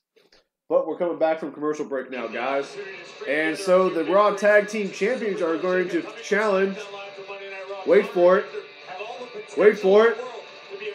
The Ascension. Getting a TV match for the first time in about 2 years, so... You never know what to expect from Bray Wyatt and Matt Hardy. Also, coming up later, an unexpected match between right Bobby there. Roode and Kevin Owens, who tried to lead. Oh, why are they wearing... The Ascension's colors have always been like red and black. Because nobody remembers, so they can do what they want. I know, but... Of course, the Wyatt and Hardy tandem, the current tag team champions. Matt Hardy has got this weird plan that follows A wheel of cards. Wonderful! Good pull. King Maxwell is slightly older. You're referring to Lord Wolfgang. Oh, so who's this? And they happen to be in attendance tonight. It is mind-boggling to me. I don't understand why NXT tag teams don't translate well to the main roster. Because the WWE tag team division itself goes in waves. Like, they either care about it or they don't. But still, no team from NXT has been successful. I don't think one NXT. No one's won the tag belts except American Alpha did, and they held about 2 weeks. Yeah. Coach, when you get tucked into that leg, wait a minute, you become great. And now Victor goes right after Matt Hardy, and the Ascension in control. Big opportunity tonight for the Ascension, who came over to Raw as part of the Superstar Absolutely, it does. I don't understand it. Like, I love tag team wrestling when it's good. Yeah. When it's bad, it's really, really bad. Yeah. I mean, like, I don't know if any of you guys watched New Japan. A couple weeks ago, New Japan did an event here in the U.S., and they showed it live on Access TV, and the main event was the Young Bucks versus the Golden Lovers, Kota Ibushi and Kenny Omega. And it was one of the best matches, period, not just tag team, but matches, period, I've seen in like a very long time. It was phenomenal. I saw a little bit of it like on Twitter, like a phone thing. Yeah. It looked pretty sweet, at least the ending. The whole match was amazing. I mean, they told a great story. The action it just sucks that, and they have good tag teams. The Ascension is a good tag team. They're just never there. I mean, they were a good tag team in NXT. I mean, the leather butcher apron can go. Skull of Matt Hardy. Momentarily, the shoulders are down, but Matt wisely gets the shoulder up. Yeah, Ben, I agree with you. For whatever reason, they don't like tag teams. They like putting guys together to make tag teams. Yeah, because they don't have anything else to do. It's weird. I mean, even a team like Breezango, it's a good little tag team. And this is really the time of year when you head into June, head into the summer. Hashtag justice for Slater. He's got kids, man. Yeah, the tag team division just makes me so angry when I watch WWE. Like, one of the biggest problems with the product of WWE is the little give a shit they have for the mid card. Yeah. It didn't used to be like that. No. During the Attitude Era, which again, I didn't watch, but I'm familiar enough with it, some of the best stuff they did was in the mid card. Yeah. It was the stuff that had no title. Yeah. I mean, DX, correct me if I'm wrong, DX for the most part was in the mid card. I mean, I know Hunter eventually came up and you had Shawn, but if you had to, overall, they were probably mostly mid card because you had the tag team, you had X-Pac, like mostly mid card. Yeah. And it all played. Well, there was also a ton of factions back then. Everybody was taking factions. But I mean, like, you had, like, The Rock and Triple H fighting for the Intercontinental Championship. You know what I mean? Like, you had matches between Jericho and Kurt Angle for the IC title, or for the European title. Like, you could do that now. You gotta understand, well, you could, but you gotta understand back then, like, yeah, those guys were legit, but they weren't how you view them now. If that makes sense. I understand, but in many ways, they got there because of what they did with them in the mid card. Sure. Like, the IC title used to mean you're on your way. Now it just means, here you go. Here's a title. Back to the ring here. Bray Wyatt and Matt Hardy about to hit their finisher, which is really not a good move. It's kind of awkward. But nothing but a quick squash match here for the tag team champions. But hey, at least somebody got pinned almost 2 hours later. So, yeah, it probably didn't look right. So, I mean, who's going to challenge these guys for the titles next? Jinder and Elias. Oh, God. I mean, right now, honestly, like, I mean, you have the Authors of Pain on Raw, but we haven't seen them in weeks. What? Over a month? I don't think they've been here since the night they debuted after Raw. I don't think there was one other time. Breezango, I like Breezango. They're a good tag team. They can work. Oh, yes. Give me more B Team. You call that a celebration? Yeah, amateur hour. But I could, right? Huh? Well, Axel, what? No, their B is getting more colored in. They've been putting some work in. We just wanted to. No more small talk. When did they start selling those? We want a Raw tag. And will they be actual Haynes t-shirts? We're undefeated, and we are ready for Matt Hardy and Bray Wyatt. Listen, you guys have been doing really well. 2 wins in the last 2 weeks against Breezango, but really, defeating the same tag team 2 weeks in a row does not qualify you for a tag team title match. Get this guy, man. I can actually hear you right now. But what I'm trying to say is, what are the other tag teams going to think if I let you leapfrog over top of them? What other tag teams, Gert? What you're trying to say is we have to win over all the other tag teams in the division and get their blessing. No, I'm not saying that at all. Are you thinking what I'm thinking? No.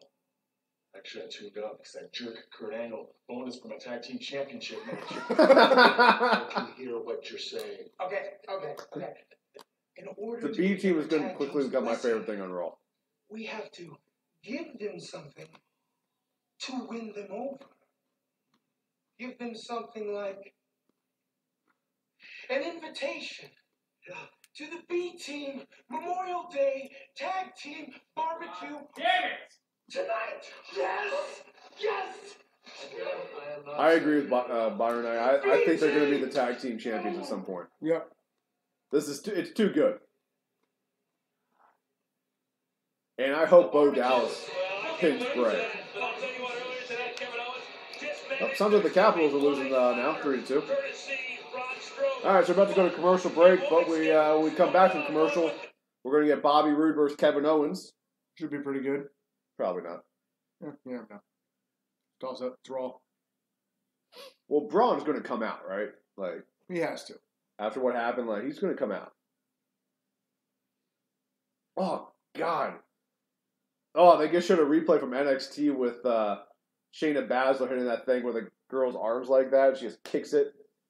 God, it always looks so freaking terrible.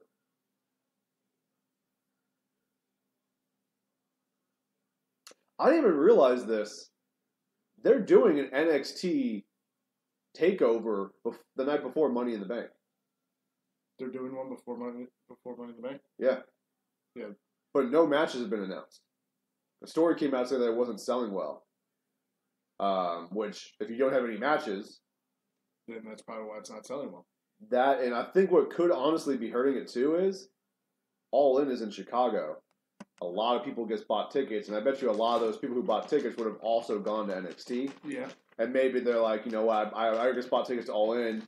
I don't have the money or whatever to go to the Money in the Bank or the takeover. That makes sense. Also, another thing is like Money in the Bank isn't an event where people will like travel into town for, right? Like people will come into town for the Rumble, so they'll be like, if I'm going to do it, I'll go to NXT. I'll go to both. SummerSlam's that way. Survivor Series probably isn't that way anymore. And then you also have like Mania, obviously people come into town for that. Let me check up here in the chat. They should be there, an awesome tag team. Really, yeah, they're real funny. That whole bit Curtis Axel was just doing, where he was just talking shit about Kurt Angle, like he couldn't hear him, but that was good. Yeah, SmackDown is going to Fox in October 2019. Fox gave the WWE $1 billion for the rights to have SmackDown. Billion For SmackDown. And in retrospect, ESPN just signed like exclusively to UFC, which I'm assuming that means Fox is dropping UFC for the WWE, and and then ESPN is picking up UFC, and they're paying the UFC $1.2 billion. I don't know what period of time it's over. Better be forever. But it's interesting. There better be a Conor McGregor clause in there. I am curious to see now that they're going to be moving to Fox, if ESPN is going to stop doing that as much coverage of WWE as they do, or if they'll keep that relationship there, because they are going to a competitor. Like Fox Sports is a competitor, so that'll be interesting to see if ESPN continues that relationship. I kind of think it's been a smart move by ESPN, like especially for anybody who's. This is kind of off topic, but we're on a commercial, so what difference does it make? But do it loud. ESPN's got does almost zero baseball coverage, minus Buster Only coming on every once in a while. Mm-hmm. But they've started to like kind of connect with the MLB network. I think they kind of realized that like now there's the NHL network and the NFL network and the MLB network and NBA TV and all that stuff, that they have to have some kind of connection because they're not the only game in town anymore. Yeah.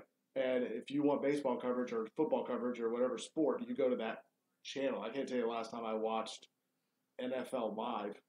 Like, why would I? Like, I don't watch any sports. I mean, if I was I go to websites. If there was something like big going on, I would go to one of those. I wouldn't go to ESPN. But now, like, I don't know if you ever watched Intentional Talk with Kevin Millar or whatever, but it's absolutely hysterical. And ESPN picked it up. Now it's like in their Around the Horn PTI time slot.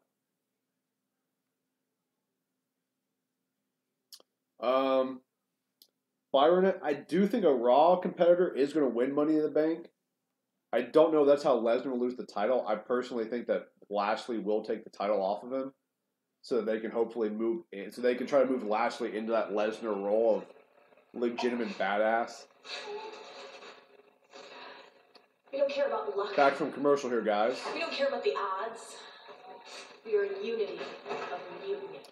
Apparently the Riot Squad is just vandalizing the women's locker room right now by destroying all their clothing. Trust me when I say we're going to tear those doors apart piece by piece.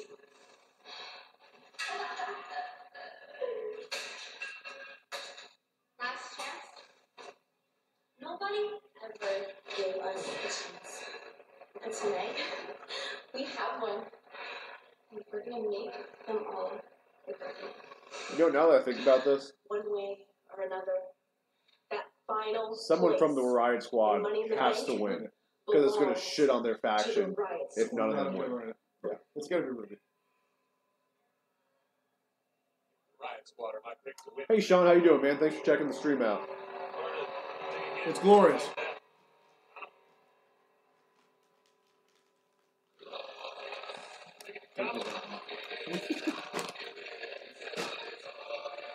All right, so Bobby Roode's making his way down to the ring here, guys, and we're going to have Bobby Roode versus Kevin Owens, two members of the Money in the Bank match.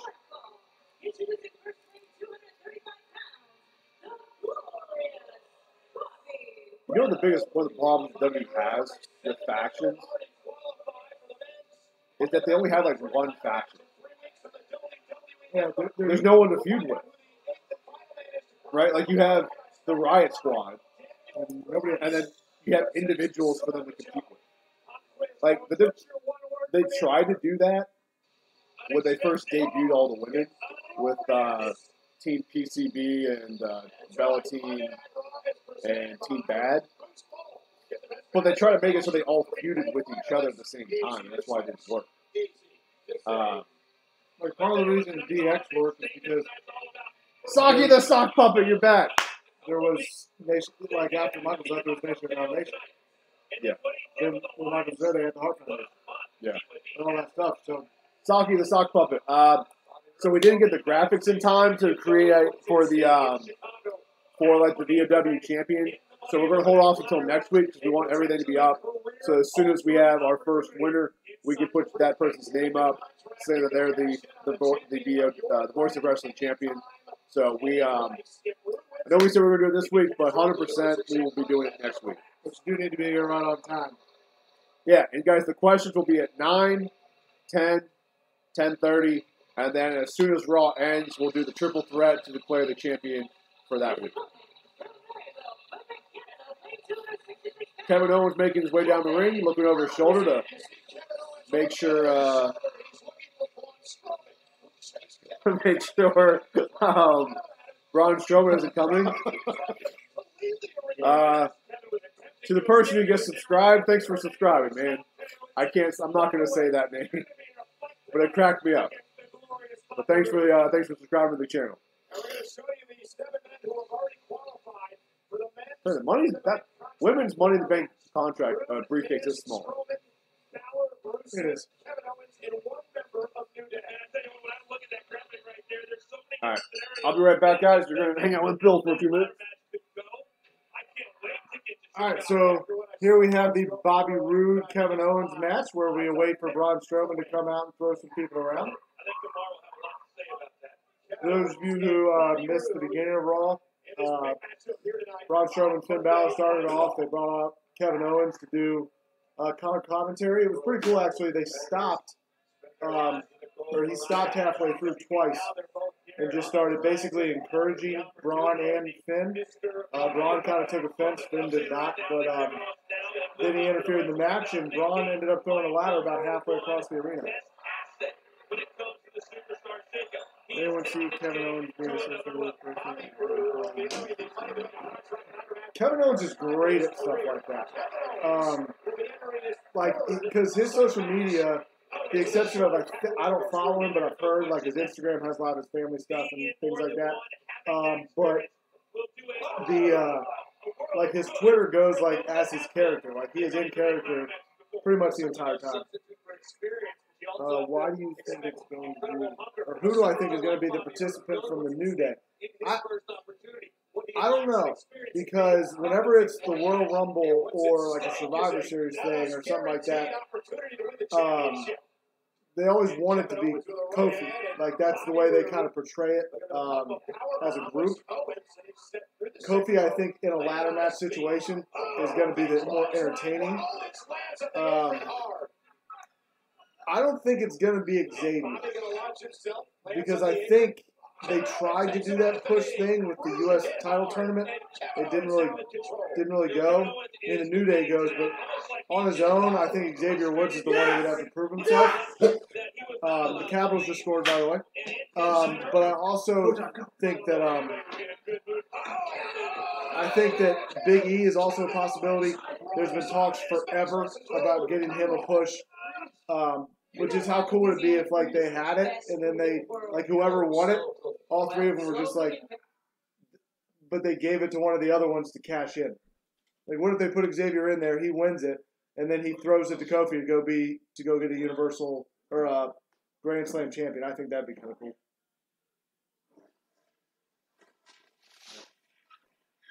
Yeah, I'd definitely be cool with Kofi. He's really good in matches like that. It's entertaining. And once you get in matches like that, and Brock's back. Once you get in matches like that, literally anything can happen.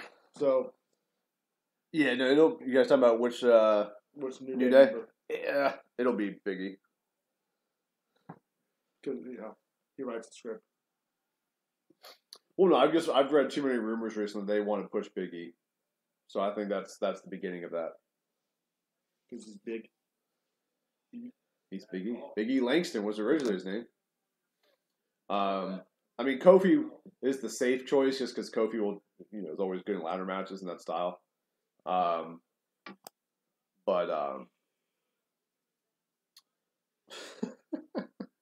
I'm pretty confident. Yeah. I knew Ice Wall Cone was Aaron. As soon as I saw it, I knew it was Aaron. Hi, Aaron. Glad his Wi-Fi is working. Glad your Wi-Fi is working, bud. What's this notification?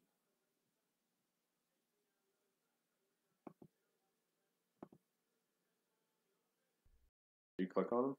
I didn't click on anything.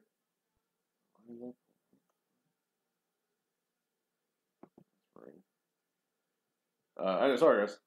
I don't need to know that. Oh my god. All right, sorry, guys. Doing a little house cleaning stuff on our end. Yeah, I mean, honestly, I don't care which one of them is, honestly, because none of them's going to win. Yeah.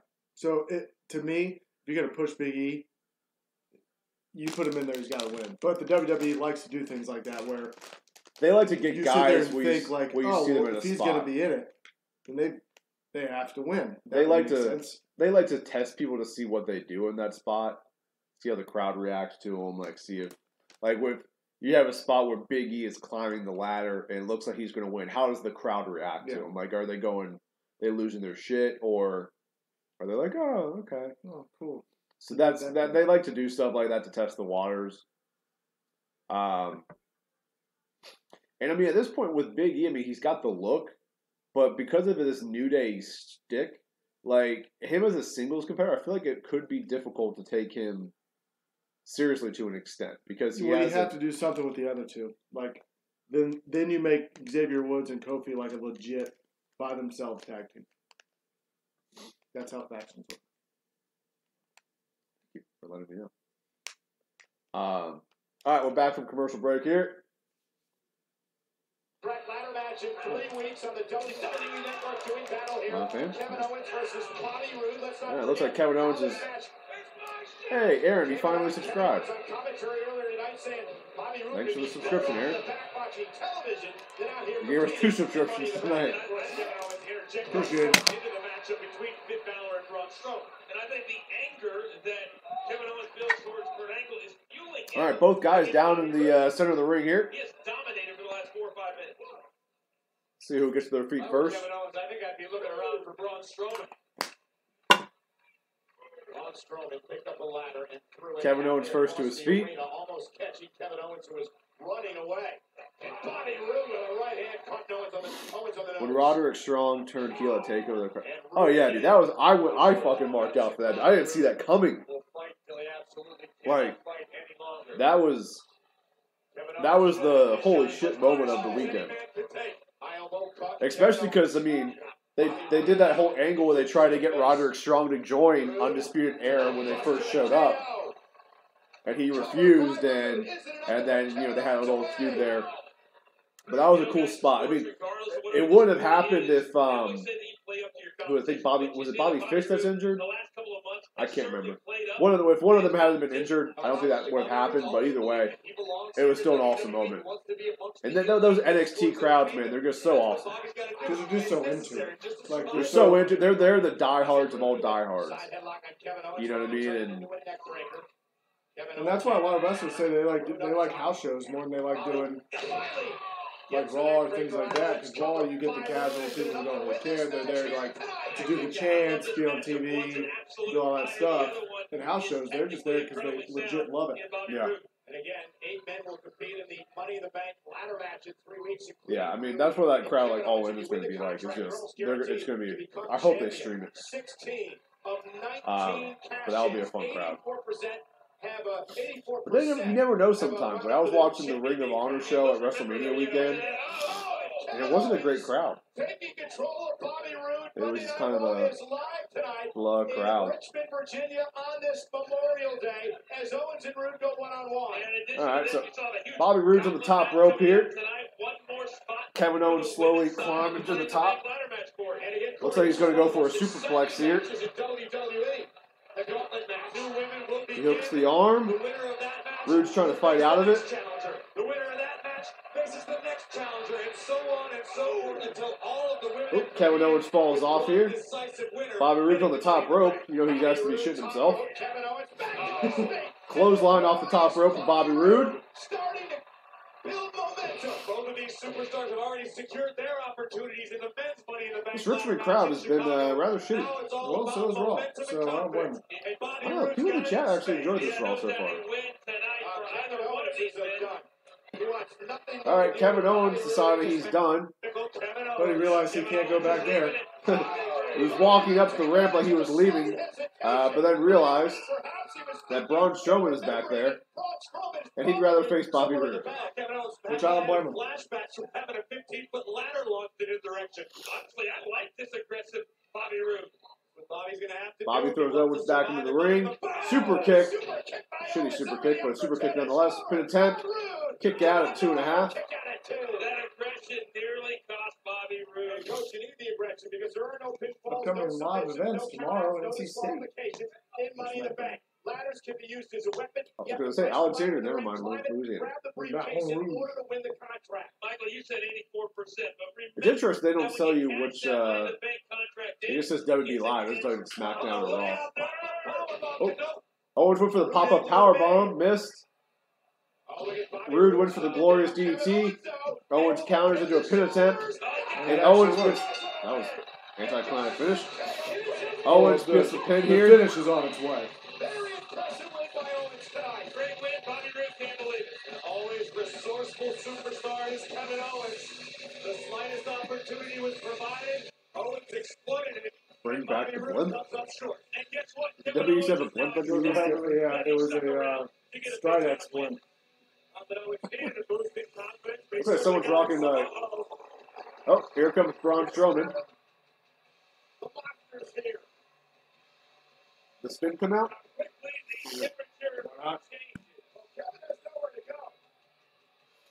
Braun slowly walking down to the ramp, down to the ring like a serial killer. Michael Myers-esque.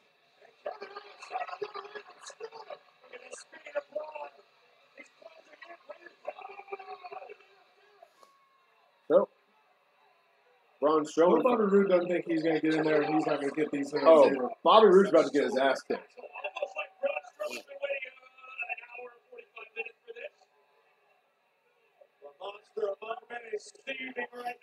Braun's about to hit the running power slam on Kevin Owens, and there it is. He's going to hit it on Bobby Roode. Bobby Roode is really happy, clapping. We all know what's going to happen here. Bobby Roode apparently doesn't know what's going to happen here. I've never seen Bobby Roode and Braun Strowman actually work together, be friends. It's great. I love it. Braun, give me a hallelujah. Another running power slam from Braun Strowman. Look at Bobby Roode. Oh, poor Bobby. That's even Oh, poor Bobby. Looks like Bobby's about to get a running power slam of his own. Bobby's about to realize there are no friends. And a running power slam to Bobby Roode. Predictable, but good. Oh, stop God. It. Stop it now. Stop the monster in the bank. Now I want him to lose it. Well, I don't think there's any chance to win this. Only one big guy I can think of is one Money in the Bank, and that was Kane. He cashed it in like the next time. All right, this is going to go. Let's go. All All right, so up next, we're going to get Sami Zayn's public apology, which hopefully is not as bad as last week, but I don't see how it could be worse. Because last week was pretty damn bad. I had to act like I'm still with John, but I'm not with John. I feel like I'm living in a fake life. So what have you guys thought about Raw so far? We're about 2 hours in, got another hour to go. What have you guys thought? Good, bad, indifferent? It's been up and down in my opinion. It's had its moments, but I mean, so I guess, Bill, this confirms that the gauntlet match won't be going an hour. Why? Because it's 9:55. So Zayn and Lashley are going to get a segment that probably goes to at least 9:10, which means commercial we come back like 10:15.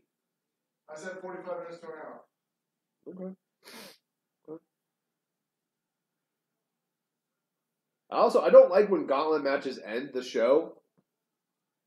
Like, one of the things that made the last gauntlet match with all the guys in it so cool was it started the show.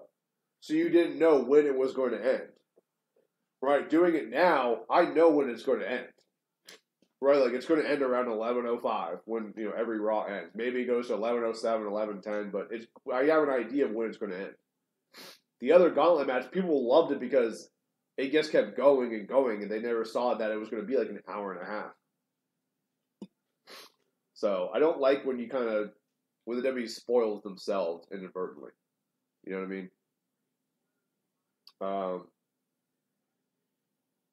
But we're still in a commercial break here. Up next, we're going to get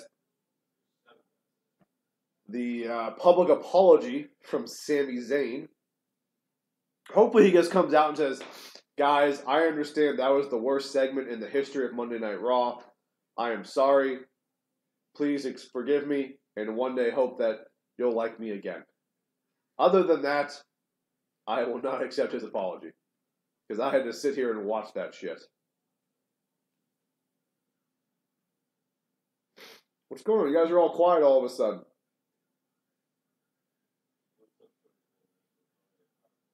Well, has Raw been so bad that you guys want to sleep through it too?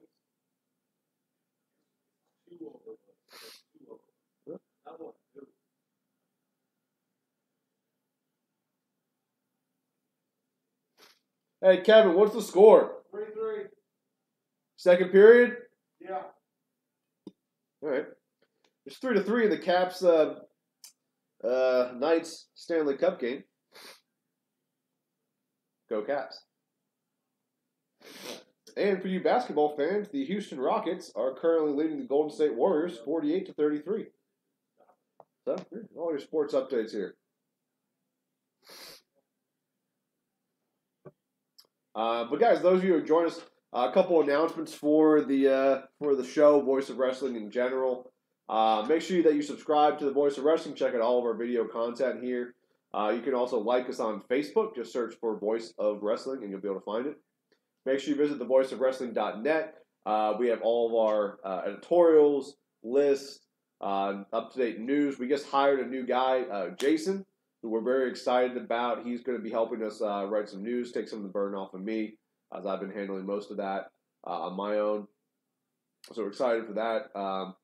Big shout out to Jason if he's watching. We did make the decision last week that we're going to be doing an after show immediately following Money in the Bank. So definitely be on the checkout for that, and of course, come hang out with us every Monday as we watch Raw together. Just kind of talk about it as we're going through here. Sami Zayn is coming down to the ring now. So we are back from commercial break, and Sami Zayn's coming down. And next week, guys. Next week. I know some of you have been asking about this for this week. We said we were going to do this week. We're just waiting on the graphics to get updated so we can have it. But next week, right here on the Voice of Wrestling's Raw live stream, we will crown the first Voice of Wrestling champion.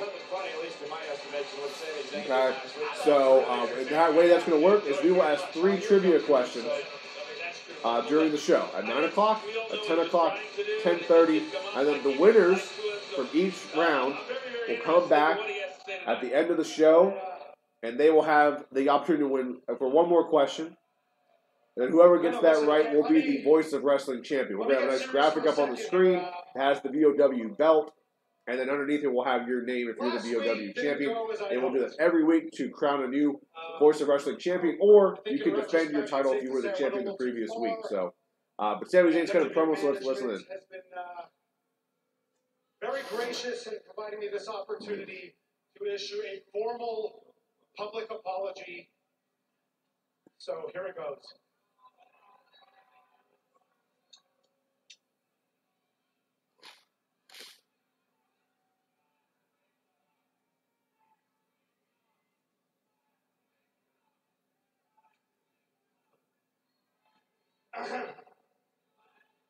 To the WWE Universe and the entire Lashley family.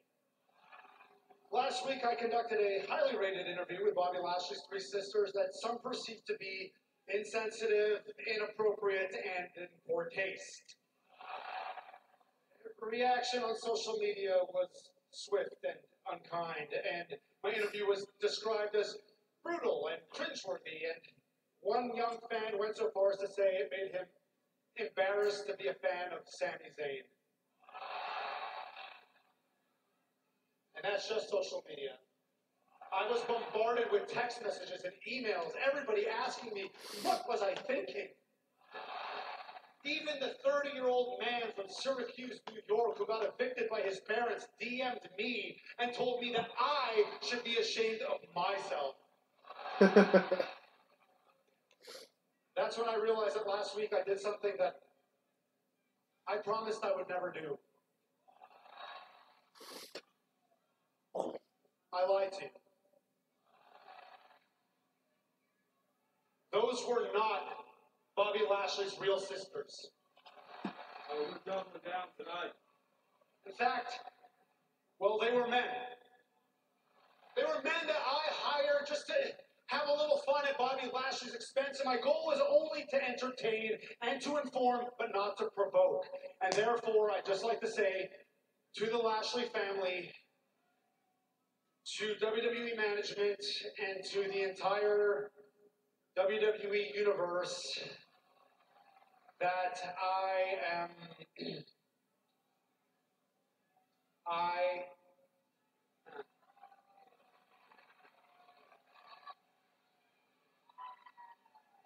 Listen, I'm trying to do something kind of difficult here, so a little respect, please, okay?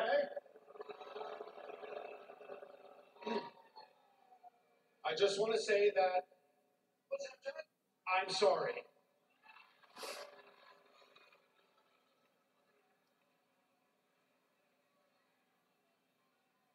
However, it should be noted that everything I said last week was true. And fine, yes, those were actors playing Bobby Lashley's sisters, but all of those stories were true. Because like all good art, hey, Macy number 2, thanks for checking us out. How you doing? Or Mac number 2, I'm sorry, I thought it was 9. Mac number 2. How you doing? Artist that I don't expect you to get it. Alright, so Sami Zayn right now, my opinion, definitely redeeming himself from last week's terrible segment. And there is also no doubt in my mind, you know what? No. I'm the one who's doing the right thing. I'm the one who's doing the right thing. I'm trying to speak the truth. I'm the one exposing Bobby Lashley for being a bully, for being a liar, and yet I'm the one catching flack? No. So if Benjamin, I think they still are, but they're kind of separating themselves right now. Which is smart. They don't always need to be attached at the hip. They can kind of do their own thing, come back together. You should all be apologizing to me. Because I deserve better. I deserve more. I deserve to be in that Money in the Bank ladder match. I should be beating Seth Rollins for the Intercontinental Championship tonight instead of standing in this ring, issuing an apology in front of a repulsive crowd in Richmond, Virginia.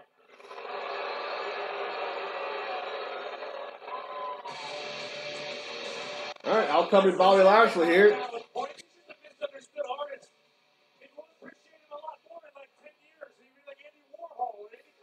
You know, this is Ben, I agree. This is a good heel promo Sammy cut. I thought it was funny that he kind of acknowledged how bad that segment was last week in a roundabout way, and kind of apologized for how bad it was. But then this week coming out, cutting a really strong heel promo. Sami Zayn is better than what the WWE allows him to do a lot of times. He is a solid mid-card guy that should be, when at the end of his career, he should be like a 5-time Intercontinental Champion, like a 6-time U.S. Champion, 2-time Tag Team, something along those lines. That's what Sami Zayn's career should be. But we'll see. Bobby Lashley still making his way to the ring here. He's got his wrestling boots on. Sammy's the victim here. Yeah, we're all victims. See what Lashley has to say. Memorial Day is a special day for families like mine. So to anyone who has loved ones who have served in the military, on behalf of myself and my family, hey, Don, how you doing? salute you. Thanks for checking out the stream, man. If you don't already, subscribe to our channel. No pressure, though. But thanks for checking us out, Don.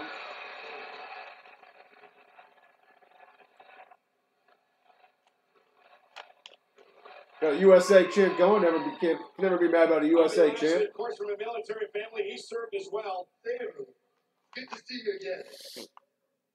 And my sisters, the ones that you never, ever contacted, they actually think you're quite entertaining. But that was fun last week, but all that stuff gets old really, really fast. And I can see you and I have some type of issue. So why don't we just settle this like men, Sammy, and do it in the ring? Me and you at Money in the Bank. What do you say? Welcome to the chat, Donald. Feel free to interact with everybody. Interact with me. Bill's got to walk the dog, so he'll be back in a bit. But whole idea here is we just watch Raw together. We're talking through it. We'll give you our opinions. You can give us your opinions. And anything wrestling, we're happy to talk about. Do the right thing and back up that trash talk. Shake my hand, Sammy.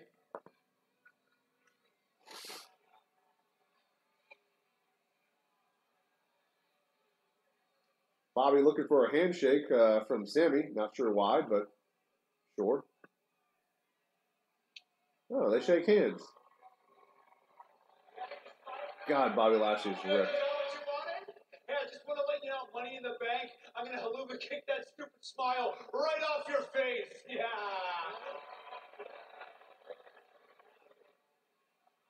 I think the match has been made. And I don't think Bobby's smiling anymore either.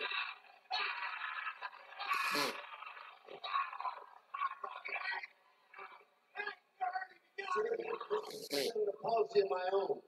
I apologize for everything that I'm going to do to you at Money in the Bank. That's nice of him. All right, so it's official. Sami Zayn versus Bobby Lashley at Money in the Bank. That should be a hell of a match. Lashley's really good in the ring. Sammy's great in the ring. If they give them a little bit of time, they can put together a really good match. They'll make Bobby look good. Well, here's the thing. Bobby Lashley is starting to make another name for himself. And Sami Zayn, I hate to say it, may have just bit off way more than he can chew. What have you guys thought about Bobby Lashley since he's come back? I'm not sure what they don't seem to know what to do with him, and that's a little confusing that they haven't used him as well as they should. To the next match against another competitor. The last woman standing will qualify for Money in the Bank. It's our main event tonight.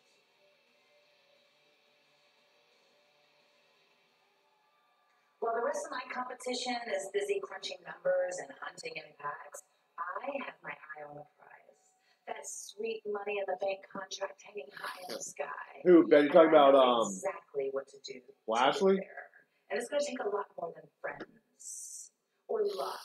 And certainly not James take a lot looking more great than tonight. guts. No, ladies, you see, Magnus is a lucky I am man. no 6-time women's champion by accident.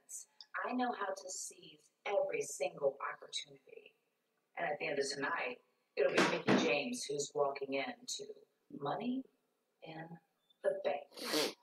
Unfortunately for Mickey James, she's in her hometown, which means she's going to lose. Very confident Mickey James are right here in Richmond. Ooh, I forgot about McIntyre and Ziggler. Talking about confidence, you have to talk about this man.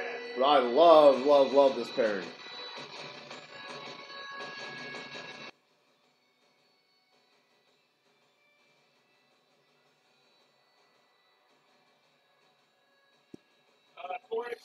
Looks like McIntyre's going to go one-on-one against somebody.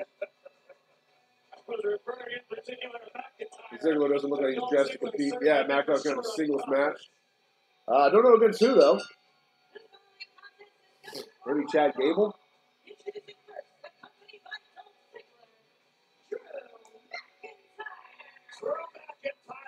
Yeah, I agree, Ben. They haven't really done much with him. But Zayn will make him look good.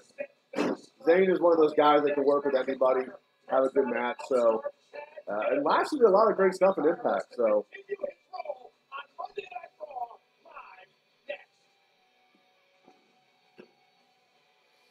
love this pairing of Ziggler and McIntyre. What have you guys thought of Ziggler and McIntyre so far? I think it's fantastic. God just gave me a thumbs up. 3-3 still? Yeah, it's one of my better creations. Kind of like a platypus, where it took a duck and a weird other ass animal, put them together, and mwah! McIntyre and Ziggler. So you're saying that McIntyre and Ziggler are the platypus of pro wrestling? Well, they're the platypi, because there's two of them. Fair enough. They're the platypi of wrestling. Okay. All right, guys, we're in a commercial break here. When the commercial comes back, it's going to be Drew McIntyre versus someone. They haven't announced who. I'm going to bet on Chad Gable. Also, it was actually, I'm going to make a prediction right here. He is fighting Chad Gable. They're going to do some sort of beatdown. And Jason Jordan's coming back to reform American Alpha. It's been rumored that he was supposed to be booked tonight. We haven't seen Chad Gable. Chad Gable's been kind of featured on Raw every week. So here's my prediction. Chad Gable is coming out to face him. He's going to be getting beaten down, and Jason Jordan makes his return to come help his buddy, Chad Gable, to reform American Alpha. That is my prediction. What do you guys think? You think that's possible? Or am I just smoking some weed and all fucking fucked up? And no, I've not smoked weed. Chad Gable doesn't need Jason Jordan. Chad Gable can in-ring perform better than 95% of the roster. I don't know why he needs Jason Jordan. I'm not saying he does. I love Chad Gable. No, I agree with you. It's just terrible. Yeah. Because they haven't given Chad Gable a singles run yet. They gave Jordan it. Then he got injured. So, fuck him. I mean, since coming to Raw, Gable's gotten a little bit of a singles run. I mean, he's having some matches. It's like a month. Hey, I mean, what are you saying? I liked him and Benjamin together. I did, yeah. I thought they were a good heel team. They should have gotten the belts, but that's neither here nor there. They're an awesome pairing. I think they could win the Raw Championship very soon. I also like their tag team finish. Yeah, I think it's a good pairing. And it seems to be doing well for McIntyre. All the reports are Vince is loving McIntyre right now. Which, how can you not? Like, his promo work has been fantastic. He's got a great look now. He's come back in better shape than I've ever seen him before. And McIntyre's one of those guys that you always knew, like, if he could put the pieces together, he could be something really special. And it seems like he might be finally putting the pieces together. I think this time next year, Drew McIntyre is a legit main event guy on Raw or SmackDown. Still on commercial break here. Got a commercial for Get Hard.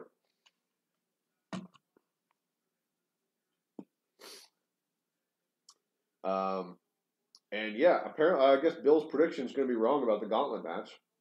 It's looking like my 30 minutes is looking more and more likely. Oh, getting a commercial for Antonio Cromartie's show, the Cromarties, because, you know, everyone wants to see that show. And WWE is now showing another Memorial Day promo. letting you know that they do a lot of good work for veterans. That is Trish Stratus. That is an old picture. And they're showing Trish Stratus with some veterans. Titus O'Neil. That is an old Chris Jericho picture. Baron Corbin. Oh. He doesn't like people. Baron Corbin we have not seen tonight on Raw. That was a Baron Corbin U.S. title, Baron Corbin. Not that I'm complaining. He's got the sweetest music. All right, we're back from commercial here. Getting a nice shot of the Richmond Coliseum. On the WWE Network after SmackDown in a much anticipated Cruiserweight Championship match. Oh, there's a Cruiserweight Championship match on 205 Live tomorrow. Oh, yeah. Blake Murphy. I do like that they... Or Buddy Murphy. I do like that, and I wrote about this months ago, and I'm not taking credit for this or anything, but I said months ago that they should keep the Cruiserweights off of Raw. There's no reason to watch 205 Live if you're having Cruiserweight Championship matches on Raw and having Cruiserweight matches. Make me watch it to see them. And that's what they've been doing. Granted, I haven't been watching, but if you want to watch them, you have to watch the network. I am the juggernaut of this division and the next Cruiserweight champion. Actually, you know what? I might check that out tomorrow. Is he not American? Didn't sound like he's American. No. All right. What are we doing? He's engaged, or married to Alexa Bliss or something. Yeah, he sounded like British or Scottish or Australian or something. He's Australian. All right, so let's find out who Drew McIntyre's opponent's going to be. Who's in action right now? He's engaged. Engaged to us. It's time. It is Chad Gable. I called it. It's Chad Gable. It's happening. I called it. I think Jason Jordan's coming back here. And they're going to feud with, and then they're going to have a feud for McIntyre and Ziggler as a tag team. And they're going to get so much heat. Even though McIntyre and Ziggler are supposed to be the heel team. If they put American Alpha back together and they're American Alpha from NXT, they'll get cheered. No. Jason Jordan pissed off so many people on Raw, it doesn't matter. I'm not initially no, but over time, if they work like American Alpha did, American Alpha was fantastic in NXT. People, the WWE universe doesn't care about NXT. You need to get over this. No, I understand that, but if they're working like they did and they're having matches like they did, they'll get over. They did when they were on SmackDown. They're not going to because Jason SmackDown Jordan, doesn't count. No one watches Jason SmackDown. Jordan's such a piece of shit now. It's not going to matter. Hey, man, he didn't have a dad his entire life. He was a bastard, okay? All right, McIntyre dominated this match earlier. Oh, Chad Gable turned the tables. I like Chad Gable a lot. It's just unfortunate that he can't talk very well. If he could talk a little bit, he could be like the next Daniel Bryan type guy. That's that underdog guy that people love because he just puts on great matches. I'm a big Chad Gable fan. And I hope eventually, in like 2 years, 3 years, he's a legit mid-card talent that's having IC title matches, US title matches. Nice move from McIntyre. I don't know what the hell it is, but ended up being a suplex. Since you don't watch SmackDown, he had a match against AJ Styles for the US title. I did see that match. That was fucking awesome. I watch SmackDown every now and then. You guys are right. Since Drew McIntyre has returned, this is a completely different human being. But yeah, McIntyre has been... honestly, these are two of my favorite guys on Raw. It's sad that they're getting a shitty time slot at friggin' 10:19. I think they both deserve a better time slot than that, but whatever. That's the Raw roster is really good. I mean, both rosters are really good right now. I mean, you have McIntyre and Gable in a shitty time slot. And there hasn't, as this Raw's been a lot strong, but there hasn't been any filler matches. Like, if you go through, like, there's no real filler in this card tonight. It's been all moving a storyline further. Granted, you may not have been happy with how it progressed, but all legit matches. I mean, a guy like Baron Corbin's not even going to be on the card tonight. And, you know, personal feelings about Baron Corbin aside, he is a legitimate guy in the WWE. And he's not even on the card tonight. And Drew is showing everybody, including Chad, how physically dominant he is. He can be McIntyre getting the upper hand early on here. I'm telling you, I think my prediction's coming true. How did he not play the first time he was in WWE? He's a monster. Well, he didn't look like this. Well, he was the same height. Yeah, same height. Well, the problem McIntyre had his first time through is... MB3? No. Well, that didn't help. But no, his first time through, I mean, he had Vince come out like the second week he was on TV and call him the chosen one. Very few people can live up to that. And McIntyre was pushed hard early, and he just wasn't ready. I mean, he was a young kid then. I mean, he's still not that old. Let's see. Alexa, how old is Drew McIntyre? He's now 22 years old. Yeah, he's still only 32. I mean, he debuted, what, maybe 8 years ago? I mean, he was 24. So, I mean, he was a young kid. That's the, he's only 30. He can have a 10-year run with the WWE right now. Ooh! Oh, he missed. He missed.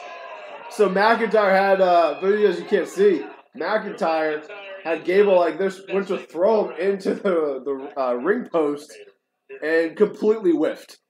No, it worked for what it was. I mean, it would still hurt because you're getting thrown to the ground, but like he missed the ring post. Gable's gotten like 0 offense in. Ooh! That's a Claymore kick, which looked like a drop kick to the face, but I guess it's a Claymore kick. Alright. McIntyre beats Chad Gable pretty easily. Let's see if my prediction comes true there. I think they're going to beat him down, and Jason Jordan is going to come out. But tonight, Drew McIntyre showed that he is on a completely different level. Yeah, I said. Yeah, I mean, Gable got a few punches in early, and then it was all Drew McIntyre. Think twice about that when I look at what Drew McIntyre did here tonight. Drew McIntyre says it is time to give the Raw locker room a wake-up call and a reality check. And McIntyre did just that with a Claymore to Chad Gable. McIntyre and Ziggler say, we don't care about stealing the show. Nope, never mind. We are the No, show. they're just leaving the ring. All right. Well, half my prediction was right. I predicted Chad Gable. Here on Monday Night Raw. Well, they're going to have a barbecue. The power of grilled meats. Yeah, I said All right. So we're about to go to commercial break, but they're announcing that the B Team Memorial Day Tag Team Barbecue is up next. Can they do it? We'll find out next. So the Raw Women's the Women's Gauntlet match is getting less and less and less time. It's 10:23 Eastern Time. We're going to do this backstage barbecue thing. And that's going to be probably a few minutes, and then they'll go to the Gauntlet match. It looks like the Gauntlet match is only going to get like 30 minutes. Yeah, Raw never goes over past 11. It's not going to go past 20 minutes. At most, it goes till 11:10. Yeah, Bill. Don't you know anything? No. This isn't The Rock coming back. When The Rock came back for the first time, that went to like 11:20 because they weren't cutting The Rock off. And now we're getting Harry Potter commercial for some reason. They're saying coming this summer. What do you guys say? They're going to show the Harry Potter movies? Like, What if Jericho Supposed to be a came back? spin-off TV show. Do you know what happens? Do you know what happens when you end Raw at 11:10 and Jericho's not done? Yeah. Whoa! Whoa! Sit, Todd. Good boy. Why are you no fan of Jericho over there, Thompson? Also, Jericho's not coming back because he's wrestling Naito next month. I'm not the Jericho mark that you guys are. This guy. Yeah, you like a guy who fucking screws the company over and goes to WCW. Bret Hart. Yeah, that's right. He screwed the company over. He did. Hey, Brett. He left him. Brett He screwed left him. Brett. Brett screwed Brett. Brett screwed Brett. Brett screwed Brett. You know Brett leaving is the reason why Owen died? You understand that, Oh, right? boy. Oh, boy. Well, we went there. These are my favorite arguments with you, the irrational ones. I'm surprised you went Bret Hart and then you go Finn Balor, but hey. All right, guys, we're at a commercial break here. All of you who are joining us, appreciate you checking out the live stream here. All right, I got to go downstairs. While we're at commercial break, do all of our plugs. Make sure you like us on Facebook, Voice of Wrestling. Just do a search, you can find it. If you don't already, subscribe to our channel here, Voice of Wrestling. Check out all of our video content, the Raw live stream, the after shows we do for some pay-per-views, and our flagship show, The Voice of Wrestling. Sorry. Our flagship show, The Voice of Wrestling, which you can check out here on our YouTube channel. Check it out on our website, voiceofwrestling.net. You can also check it out through Apple Podcasts. You can subscribe and listen to it there. Or you can check it out on Fight TV at 5 p.m. Eastern Time every Wednesday. Or you can always go back afterwards and you can watch it on Fight TV as well. That's free. Fight TV is a free app, and Voice of Wrestling is free to watch on the show or on the network. Make sure you check out our website, voiceofwrestling.net. We got great editorials, different lists, all the latest news, which we're going to be able to give you guys more consistent news coverage on the site. Moving forward, we just hired a great new writer, Jason. He's going to be helping us out. For the most part, it's been me doing that behind the scenes, but Jason's going to be helping us out at getting more consistent content on there. And then this guy, in a few weeks when school is out, he's going to be adding some content on there as well. So Voice of Wrestling's definitely got some big up-and-coming things coming here shortly, guys. So make sure you're checking out the site, voiceofwrestling.net. All right, they're showing some video from Money in the Bank 2010 when Kane cashed in on Rey Mysterio. Go ahead and unmute that. Vulnerable Rey Mysterio. And that man is soon going to be the mayor of Knoxville. Tombstone pile driver. Kane is the new world heavyweight champion. Enters, that's what they went with. If I remember correctly, back then there wasn't a ton of options. 3 weeks, the match has been made official by General Manager Kurt That was Angle so after funny. what happened earlier tonight. Bobby Lashley made the challenge. Sami Zayn accepted. They go So Lashley Zayn is official for Money in the Bank. So that card is starting to come together. You got the two Money in the Bank matches. Sami Zayn, not so much. Go ahead, Corey. It's Welcome back, Donald. time. I have been waiting so All right, we got the long B for Team Barbecue, which for some reason is in the ring. There's also no grill. the entire arena. You know what's crazy is Rhino's been waiting a long time for this too. Rumble, stumble, and slide. Welcome everybody to the B Team Memorial Day Barbecue. Maybe this is where you get your offers of pain. I hope everyone brought Favorite their appetites. Money in the Bank cash in. Connor, Victor, You go they first. didn't have a spread like this in the wasteland. Mine, and it's because I saw it live. I got a pretty good idea what yours is going to be. On today's Was menu, Edges. we have The first one? all your Yeah. favorite B Team What do you treats, think mine is? such as Seth Rollins. Nope. Mine would be Dolph Ziggler. Because that crowd absolutely lost their minds How about when he cashed in. B-Team What's your favorite, Ben? Bratwurst, That's a lot There you of go, dollars. But guys, don't forget Hey. about the B Team potato chips. Woo! Crunch. Huh? All right. How about the B Team bologna sandwiches? Hey, but guys, delicious. Guys, don't be sleeping. Don't be sleeping. on the B team, Bulldogs. Oh, Bulldogs. Take a look. Bulldogs are my favorite. Yep. All right, guys, everybody. Yes! Dig in. Woo! Dig in, everybody. Capital scored. Yes. Dig in. But Dolphins was also good. I'm going to say. I know you meant Dolph, but it's probably autocorrect. All friends. Oh my God. We can all agree that since the B team is undefeated, we're the next in line to challenge Bray Wyatt and Matt Hardy for the Raw Tag Team Championships, right?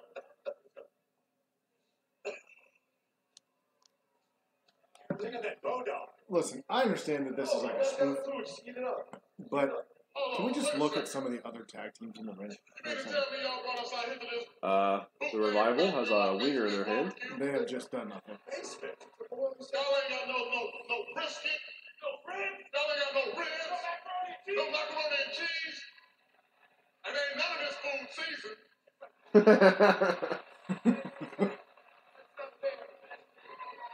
Now, there ain't no way that y'all gonna come up here and cut the front of the line of all the tag team division. Yes. No. Yes. Man, what are you talking about? Look around you. This is a feast. In West Virginia, this would be like Thanksgiving, baby. You kidding me? Look at my man Rhino. Look at him. He's still eating. I'm not even looking at him. Is he still eating? Yeah, he's still eating. So that tells you that's some good food. But the one thing I can't agree with you on is that you two will not be cutting any lines to the WWE Raw Tag Team titles. And who in that damn ring is the number one contender? Right? Well, you just mixed Dolph and McIntyre. I mean, really, they should be the number one contender. We don't deserve title shot. You all agree? No. Huh? Really? No. Fine. Okay. Then we're taking our food back.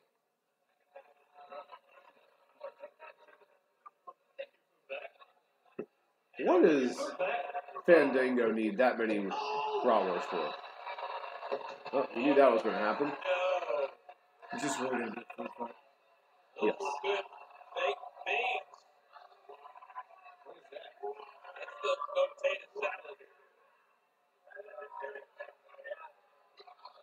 Jesus fucking Christ. Yep, food fight. I do like that Rhino's just sitting there eating bologna sandwiches. I can't say that I'm the least bit surprised. He's got to be the last man standing in this. He's still sitting there. Yeah, I remember. Where's the bologna? Rhino. Leave it to Rhino, Alright. not to Lulu Muscle. So we're having a Memorial Day food fight.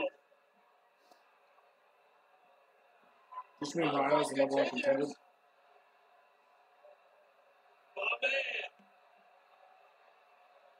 How much money do you think Rhino gets paid to just like pretty much do nothing? Free bologna sandwiches. I bet you he does stuff in the back. He does more than what he's doing. Oh no, the B team is upset. Their party was ruined. They're going to blow out a knee on those beans. This is very 80s. This is very early 90s. Alright, Rhino just goes through a table for some reason. Because you still got to put the B team over. Well, we know this. The B team's still undefeated. But if they thought for a second, Alright. this little, I was just talking about how, while this may not be the best Raw, they had no like bullshit filler stuff, and then they did this segment. Nia Jackson wasn't bullshit filler stuff. I mean, that's moving a feud along, right? Like, I'm talking about there's no like random. This had nothing to do with anything. Yeah. Like this didn't progress anything. Fandango jumps in, ruining the potato salad and Curtis Axel's quite fine hair. And here's where it all broke down. Yeah, watch the instant replay. Watch the top part of your screen. Why are we breaking this Titus down? O'Neil. Watch Titus in the background. I want to make sure Titus stays on his feet. He didn't do anything. I just wanted to point it out. You've got to be pretty pissed if you're like the Revival and you show up and you read what's like what you're doing tonight, and it's you're gonna get a cake smashed in your face. Why? Why the fuck not? We have no idea what to do with you. Because you called yourselves wrestlers. So this gauntlet match may not start until 10:40. The winner moves on to the next challenger. So on, so forth. The winner enters the last opportunity for the Money in the Bank ladder match in Chicago. All right, so the gauntlet match obviously is main eventing Raw. All right, last chance for predictions. Who do you guys think is going to win the gauntlet match? You're going with Ruby? I'm going with Ruby. I think I got to go with Ruby. I don't think you cannot have a Riot Squad member win. Because they have to be in it, or else they're even. Yeah. And you know what I would love to see is if like you have to have at some point like members of the Riot Squad going up against each other, like rock paper scissors, and then the other person just lays down Kevin. The other person just leaves. Kevin Ashes it. I can see that.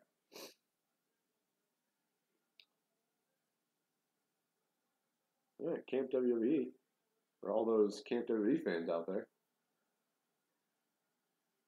But, all right, guys, last chance for prediction. Who do you think is going to win this gauntlet match? Let us know in the chat. We're both going with Ruby Riott. I probably should have played devil's advocate and picked someone else, but if it's not her, I would say Liv Morgan is going to win. And that could maybe create a little tension in the group or something like that. Yeah, but is anybody really... Why do you want to create tension in a group that you haven't even done anything with yet? They do it all the time. I'm not saying that they should, but it's WWE and their writing's not that great. That's a good point. You have 12,000 emails. Because it goes to my Gmail. I never check that one. I need to go through my Gmails when I need to. Well, you got summer break coming up soon. You got plenty of time. Got things to do. Empty out my email box. Again? Just want to see.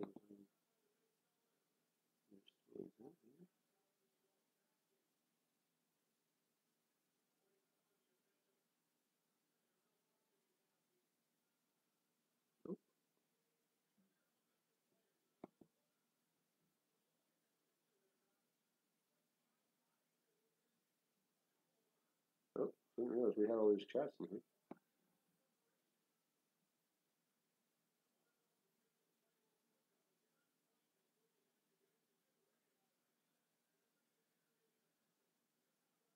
Can't see what I'm doing except for sprinting. Sorry, guys. I'm just doing some back engine stuff here. Bear with me for a second.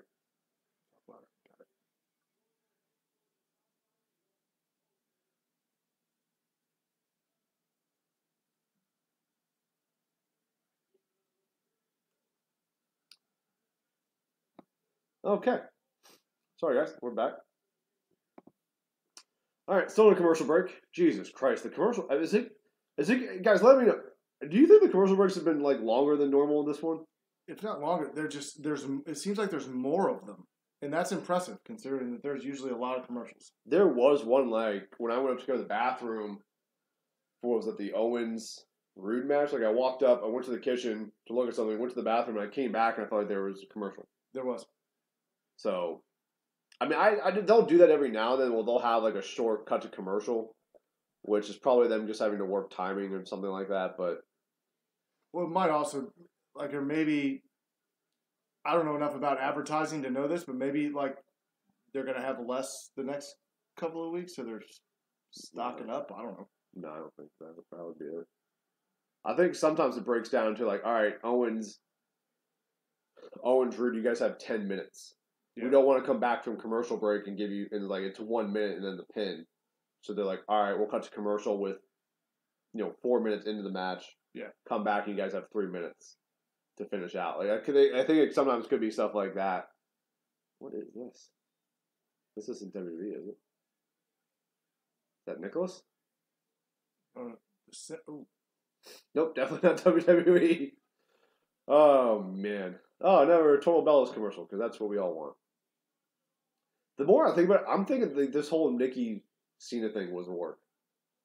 Oh, yeah, it's definitely just to get people to watch Total Bellas. Which I don't understand, because I feel like I don't really pay attention to their ratings, but have the ratings been bad that they would need to do that? Or I wouldn't think so. I thought the ratings for Total Divas was pretty good. Total Bellas? Is that Total Bellas? Yeah. I mean, do they still have Total Divas? I think so. So they have Total Divas, Total Bellas, and then the Miz and Maurice have a show. Jesus Christ. Taking over the E Network. All right, so next week, they just announced Braun Strowman versus Bobby Roode for next week. All right, we got one.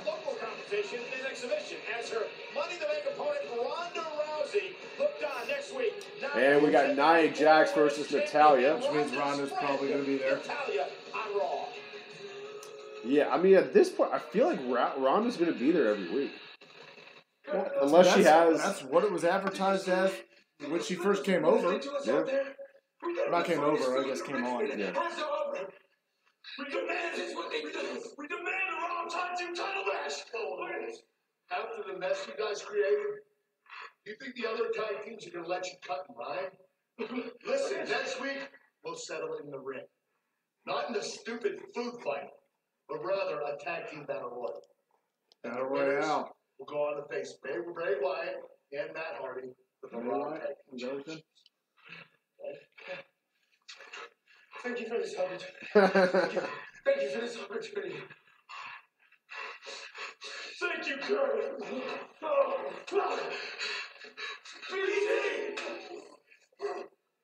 A battle royal involving the Battle BT Royale. next week on Raw. High stakes. There's no potato. All right, so we're finally getting this gauntlet match. With about 20 minutes left to go in Raw.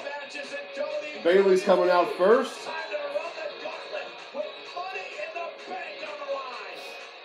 Bayley, they could try to get Bayley to be like the Seth Rollins of this match. Granted, not that it's going to go that long. They both do CrossFit. They were doing CrossFit today. There's the Wacky, what is it? Wacky Wave. Arm Flailing Tube Man? Yeah, something along those lines. I know Arm Flailing Tube Man.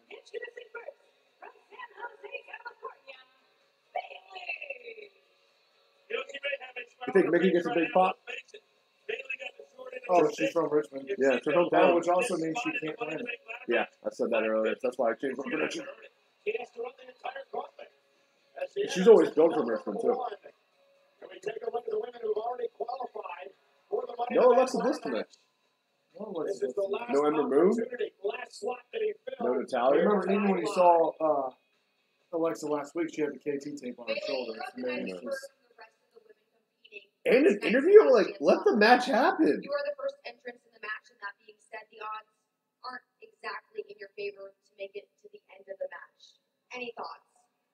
Well, regardless what the This odds is like the are shortest gauntlet match ever. first entrant, I've never backed down from a fight in my life, and I'm not going to start tonight because I'm bringing the fight to the Riot Squad. And I'm sorry, Dana Brooke, but I'm going to have to show you that sometimes your numbers just don't add up. Mickey James, I respect you, but I've got one thing on my mind, and that's that Money in the Bank contract. So if I got to go through Mickey James, that's what I'm going to do. Which brings me to Sasha Banks. I wish the crowd just universally would go, Sasha no one said that cares. her name's written on that contract, but Sasha, I think you need to take a real close look. At the clock, the name because written on Raw's that going to end. contract Hurry up. Doesn't read Sasha Yeah, why are Banks. they The name doing on this? that contract reads Bayley. Actually, it reads no one's name right now. Yeah. What? Is there anything in it? Probably not. Why would there be? Alright, Liv Morgan started off. Oh, well. There goes Liv. Oh, Liv's not winning.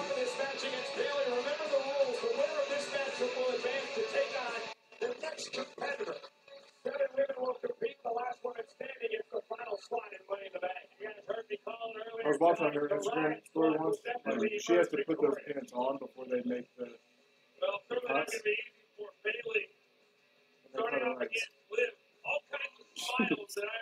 Maybe just wear different pants, girl. I mean, the cut was only like maybe that big. And they made a whole big dramatic scene of it. Her getting stitched up.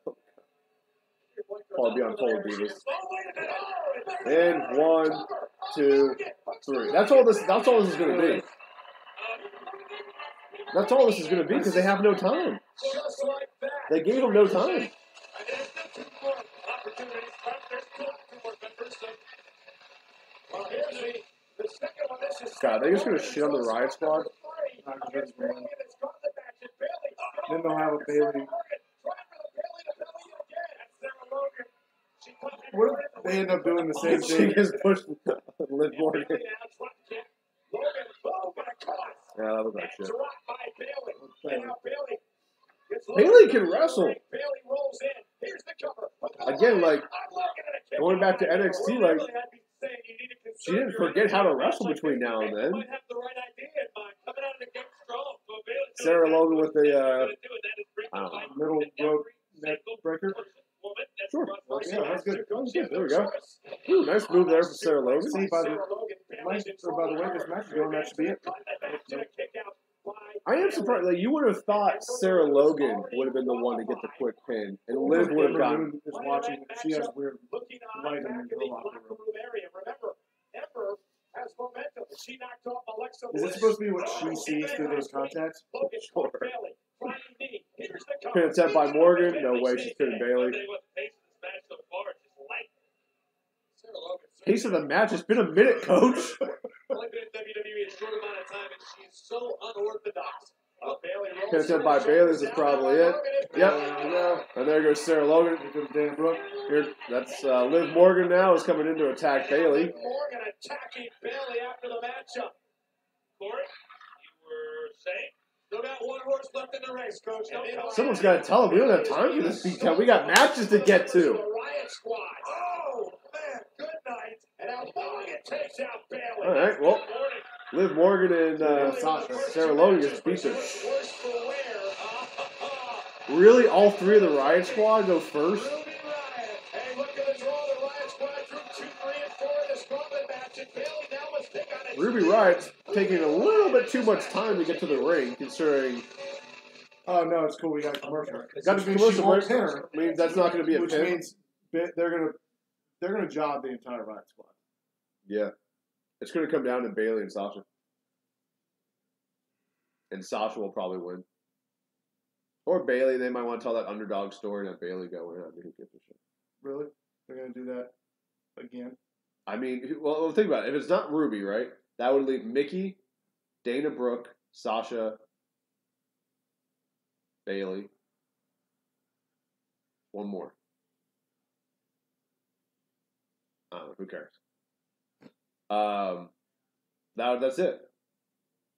So it's not going to be Dana Brooke. Mickey James in her hometown, so she ain't winning. So you got Sasha and Bailey. I'm forgetting somebody, which means that they're not going to win. Well, no, we're assuming Ruby already lost. That's the one they're not. Well, no, because that would be 7. There's 8, right? Oh, here. Well, I'll just put the graphic up since this match is going on. That'll help the cause. 1, 2, 3, 4, 5, 6, 7. Oh, it is 7. I thought it was 8 people. It was 8 Money in the Bank. So Liv is gone. Sarah's gone. Ruby's about to be gone. So yeah, it's not going to be Dana Brooke. I mean, how it could be Dana Brooke. Why not? I mean, it's an 8-woman match. Like, why not have Dana Brooke in there? I mean, I like Dana Brooke. She's got a good look. She's got a terrible gimmick. Oh, her gimmick's bad. And you know what? Almost it's kind of like it's just I don't think you were watching then. Maria Kanellis had this gimmick years ago during her initial run where she was like a dumb blonde character, but then would randomly say these like really smart things. It's almost like that, but more of like she's just always kind of smart. But yeah, the whole Titus Worldwide thing with her never really made any sense. No. It was just something for her to do and be on TV, which, I mean, it's better than not being on TV, I suppose, but let's get a quick update on... She could be Mojo Rawley.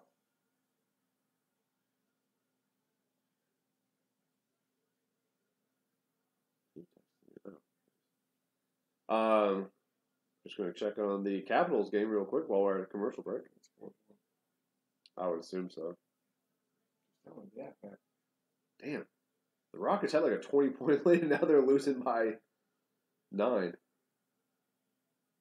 4-4. 13. All right, still a commercial break here, guys. As we're winding down here, waiting for Raw to come back, just to remind you, if you don't already, subscribe to our YouTube channel here, Voice of Wrestling. Like us on Facebook. Just do a quick search, Voice of Wrestling. It'll come up. Check out the website, voiceofwrestling.net. We have all the latest news, editorials. We do various lists. There's a lot of cool stuff on there, and we're adding some guys to our team, so we're gonna be getting a lot more consistent content on the website. We're really stoked about that. Make sure you check out the Voice of Wrestling's flagship show, The Voice of Wrestling. Airs every Wednesday at 5 p.m. on Fight TV, but you can also check it out here on thevoiceofwrestling.net or on the YouTube channel. But we're back here. Apparently, the Riot Squad didn't beat down Bayley enough because she kicked out. Also, partially probably because Ruby Riott took her sweet-ass time to get down to the ring. But Ruby Riott does seem to be in control of this matchup so far. That looks good.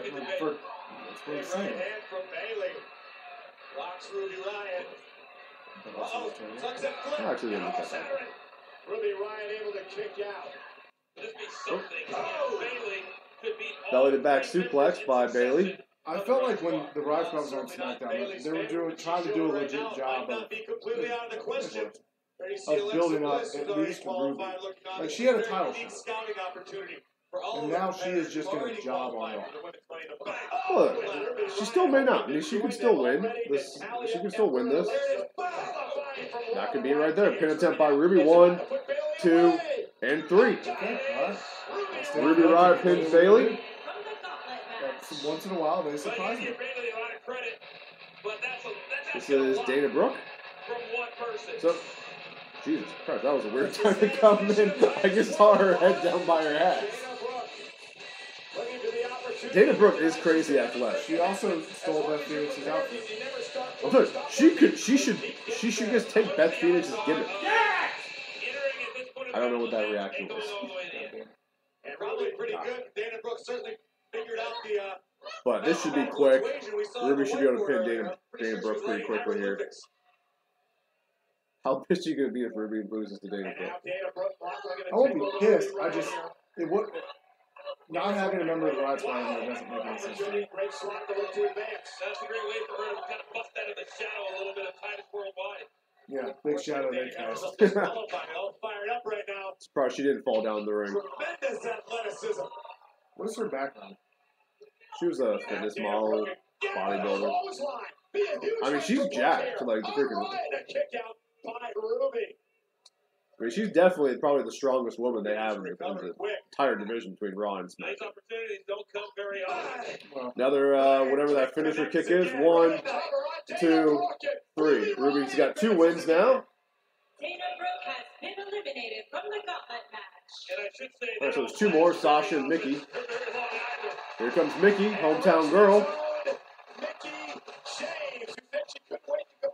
So she's going to lose in like 3 seconds, right?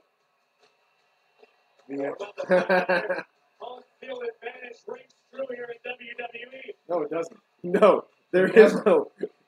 It's the complete opposite of a home field advantage.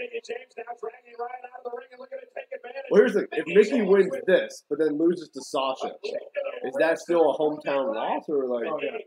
Six-time champion would love to have another opportunity in a championship match if she can get to Money in the Bank. Right. I won't. I'll buy either any person left winning. Yeah, then we got Mickey, Sasha, Mickey was in and last Ruby. year, wasn't she? Probably. I can't remember for sure, but probably. Well, she may not been back yet. I thought she was. I think she's been back. Hey, Dave's Warrior, thanks for checking us out, man. How you doing? Or girl. You could be a girl. Probably a guy, but you could be a girl. But either way, thanks for checking out the stream. All right, now Ruby's in control of this matchup against Mickey. We have an angry god walking up the stairs. It's okay, Doug. All right, Ruby's in firm control of this matchup. There was. Oh, Mickey James, Hurricane Rana. Or head scissors takedown. Pin attempt here by Mickey James. 1, 2, kick out at 2.5. Huge opportunity tonight to qualify for the fight contract. Smart move by Ruby. And Ruby continues. Oh, Mickey James with a drop kick bottom rope from the outside. And we Really? Just when you thought. And we go to a commercial break at 10:54. Hey, Days Warrior, thanks for subscribing to the channel. Appreciate it very much. How have you enjoyed Raw so far, Days Warrior? It's a cool name. I can dig it.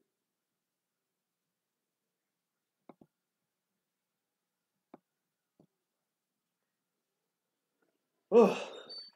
All right, so who are you picking right now? You sticking with Ruby? Yeah. Go with, It's the 5-4, 5-4, Kev? Don't prove it Yeah, wrong. those fucking pieces of shit. It's okay, Todd. It's okay. He's downstairs. The scary man's downstairs. I don't even know who that guy is anymore. One day he's all calm and one day he's all crazy. It's always right when it starts to get warm. I think he has allergies.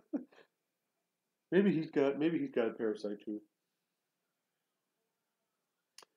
But yeah, guys, we're in a commercial break right now. Guys, we talked a little about this earlier, but we'll plug it again. So we were supposed to do this week. We just didn't get the graphics done in time. So next week, we will crown the first VOW champion. The way that's going to happen is we're going to have 3 trivia questions during the show. If you answer one of the trivia questions right, if you're the winner of that round, then you move on to the triple threat match at the end of Raw. So after Raw is over, we're going to do one more trivia question with the 3 winners from the previous questions. Okay?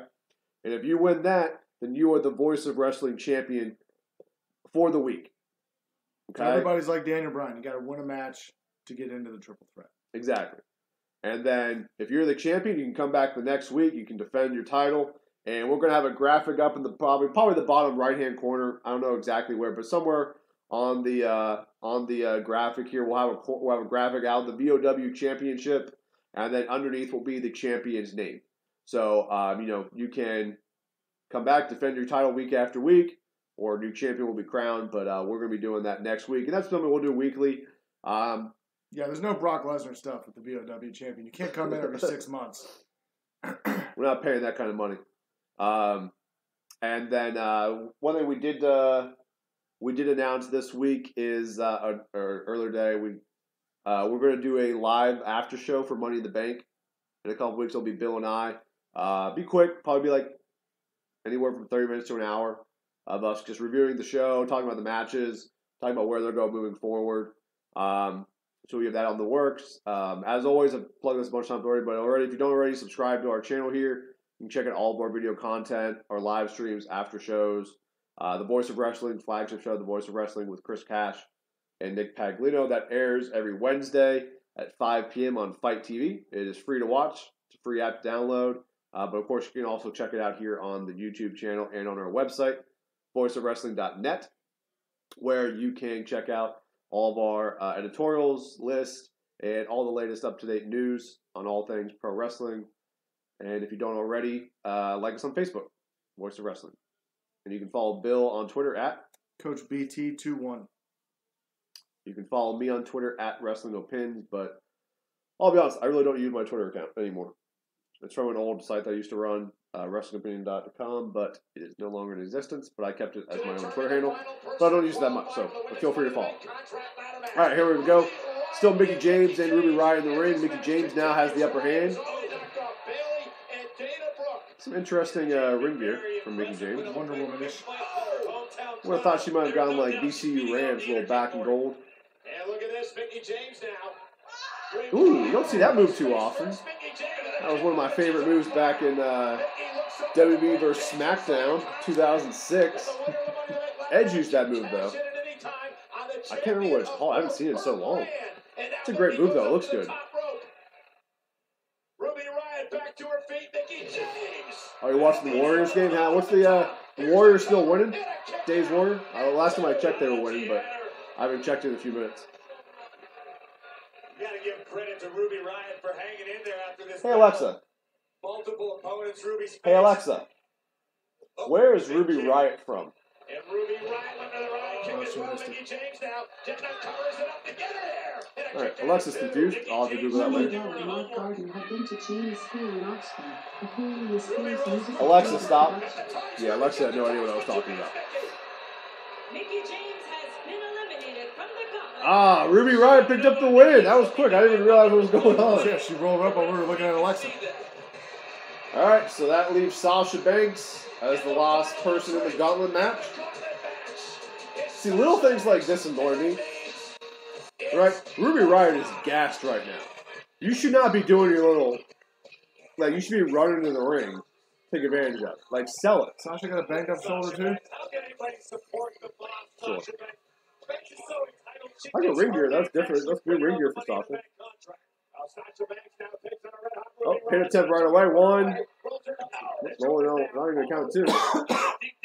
Hey, Jackson Old, how you doing? Welcome to the stream. Appreciate you checking us out. Thanks, man. All right, Ruby's throwing Sasha into the corner.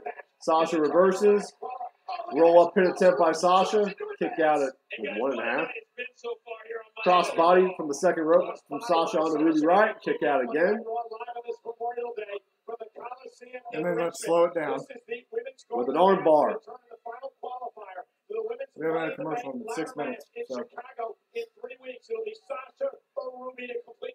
So Sasha's still with Ruby in an arm bar here. Clearly giving Ruby a minute or two to catch her breath.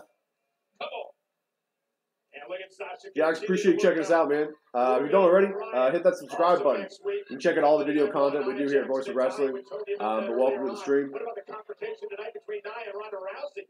Very, very impressive. Oh, wait a minute. Are you saying that the WWE thinks Mickey James is the best women's champion of all time, or you think that? It also catches Sasha on the top rope. Ruby Ooh. first goes Banks. Riott to qualify. What a run it would be for Ruby, and a kick out by Banks. Well, you would think that just I don't know what that move is called. numbers and minutes in the ring that Sasha Banks would have Ruby Riott's got a pretty good moveset. over Ruby Riott. No, Ruby Riott's good in the ring. Gutsy performance tonight that never I got no issues with Ruby Riott.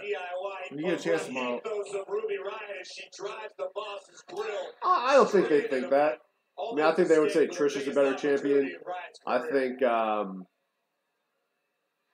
think they would say Charlotte probably is a better champion. Charlotte's already like a 6-time champion.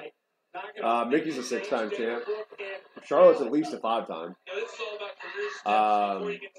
Yeah, but isn't that also like total base? She's actually had it. For both of these ladies, I'm sure they I understand. mean, they probably put Lita up there ahead of Mickey.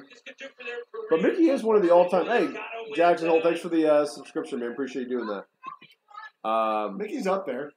Probably the top 3. Oh, you got a question here? Dave's question for Bill. Bill, who is your favorite Raw men's superstar? That's an easy one. That is Finn Balor.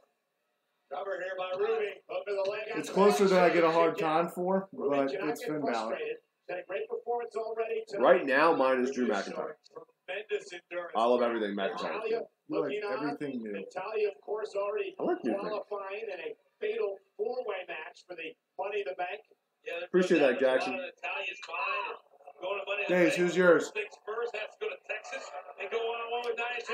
Ooh, nice kick there from Sasha to Ruby. Nia better bring her A game next week. As we saw earlier tonight, Nia is amped and ready for Money in the Bank and Ronda Rousey. Sasha Banks launched out to the apron. Ooh, nice knee to the face. Yeah, that stunned Ruby. You can see her eyes fall back into her head now as Sasha Banks with a off the top rope. Pin attempt, 2. Kicked out again by Ruby.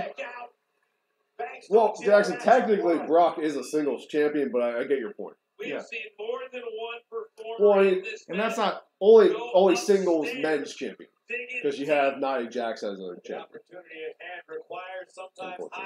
And it's not the rest of the roster's fault that there's only one other title.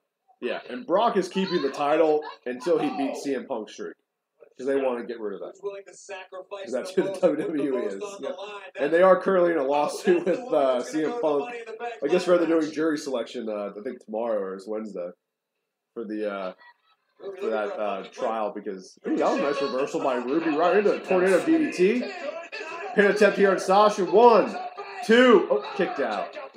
Yeah, I should have kicked out a little bit later. Super kick to the face. Another pin attempt by Ruby. Kick out by Sasha at 2.5. Ruby has given it everything she has and then some. Hey, Jackson, if I was Brock, I like my cozy couch too, man. I don't have any ill feelings towards Brock. I would do exactly the same thing he was doing. If they're offering it to him, you got to take it. Like, oh, you want me to work 10 days and pay me $500,000 in appearance? You got it. No problem. Like, I don't hold Brock accountable for that at all. That's the WWE's decision. Yeah, it's got nothing to do with Brock. My dream match. Does Ruby Damn. have enough to finish the boss? Well, you got dream match of guys who are currently on the roster or all time. Ruby Riley. Hey, me and Daisy gonna get along.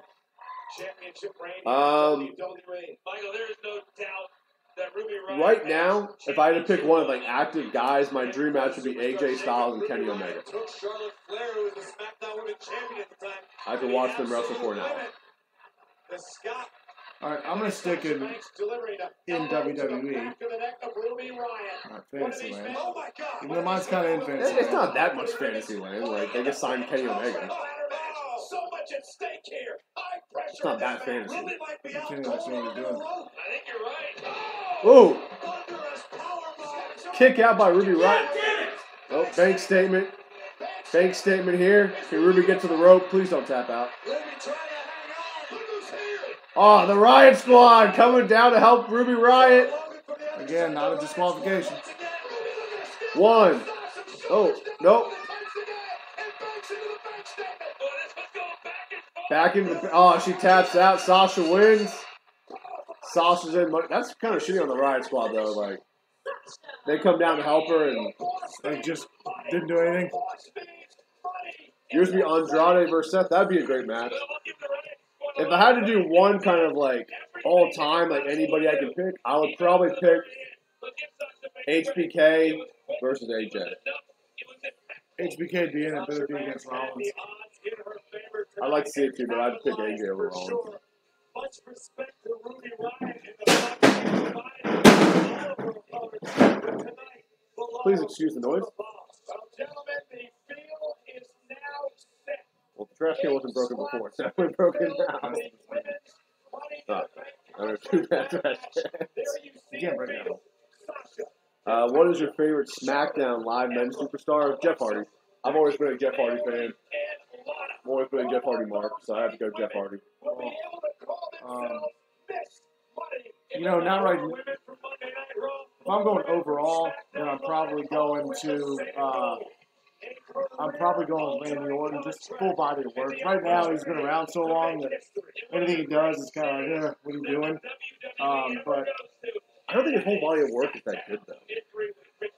Like, I can't think back and think of, like, a great Randy Orton match. And I've watched this whole run.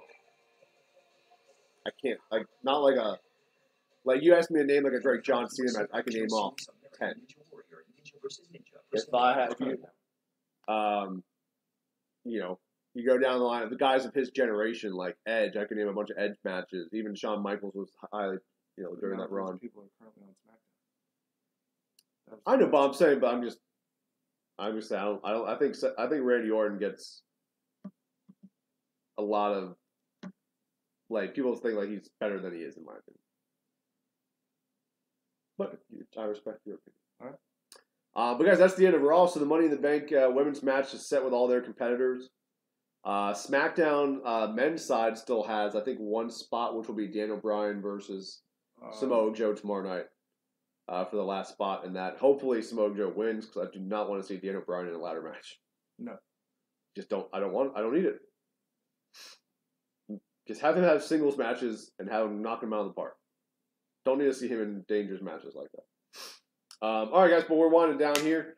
As always, we do a rating of the Raw show on a scale of 1 to 10. Bill, as always, you may go first.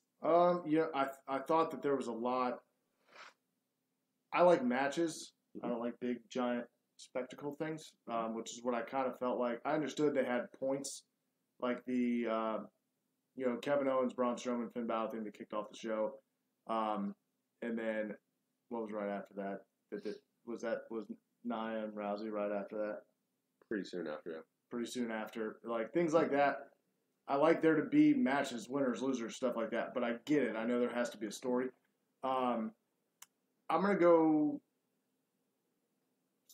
6. It's above average, but it wasn't anything that I thought was all that special. Again, I understood that the Nia Ronda thing had to happen. You have to do something to build that matchup. I thought putting one of them on the mic would be a bad idea. They put both of them on the mic, and that was a bad idea. Even though Ronda said maybe a total of 6 words. And then I thought the gauntlet match was pretty good. You kind of worked out the way we thought it was going to work out, minus the winner. And then the barbecue thing, as funny as I think the B team is, that sent back. That kind of whiffed. So yeah, I'm going to go with 6. All right. To your point, some weeks you just have to do storyline stuff to move it along. I agree. I prefer matches, but you got to move storylines along sometimes. That was what tonight's Raw was. It was all about moving storylines down the road, right? Like you started to add some depth to the men's Money in the Bank ladder match with some storylines there. You progressed the Nia Jax Ronda Rousey feud. You progressed the B team storyline. You started a new storyline with Seth Rollins and Elias. So I forgot about that. You change your score, or are you good with that? No, I wouldn't go higher than a 6.5. Okay. So from that regard, it wasn't a bad Raw. I thought the second half was much better than the first half. I thought the first half dragged a little bit. Alligator Steven 5000 Slater, thanks for the subscription, man. Hell of a name. I'm just going to call you Alligator. Alligator Steven. There you go. He? Okay. I'm assuming that you would say hi. Message redacted. No problem, man. You don't need to do that. Hey, Alligator Steven, how you doing, man? I'm probably going to go a little bit higher than I would have initially thought. I'm going to go 7.1. Because it moved storyline a lot. They did something that I've been saying they needed to do for several months now, which is turn Nia Jax heel. Why they ever thought turning her babyface was a good idea, I don't understand. Gave him an excuse to put the belt on her. I would have rather than turn Alexa Bliss heel or babyface. She's the best heel they got. She is, but you can quickly turn her back to heel. But just for that storyline purpose, I would have been fine with. Yeah. So they did some good. I thought they did some good things. I like the Elias Seth Rollins feud that looks like that's going to be setting up. Wait, did we see Roman Reigns on this show? No. Shit, fucking 10.0. Stick with 7.1. To me, this show showed that how deep the Raw roster is. You had guys like Roman Reigns on the show. Baron Corbin wasn't on the show. For the most part, like Alexa Bliss wasn't on it. Ember Moon wasn't on it. Talia wasn't on it.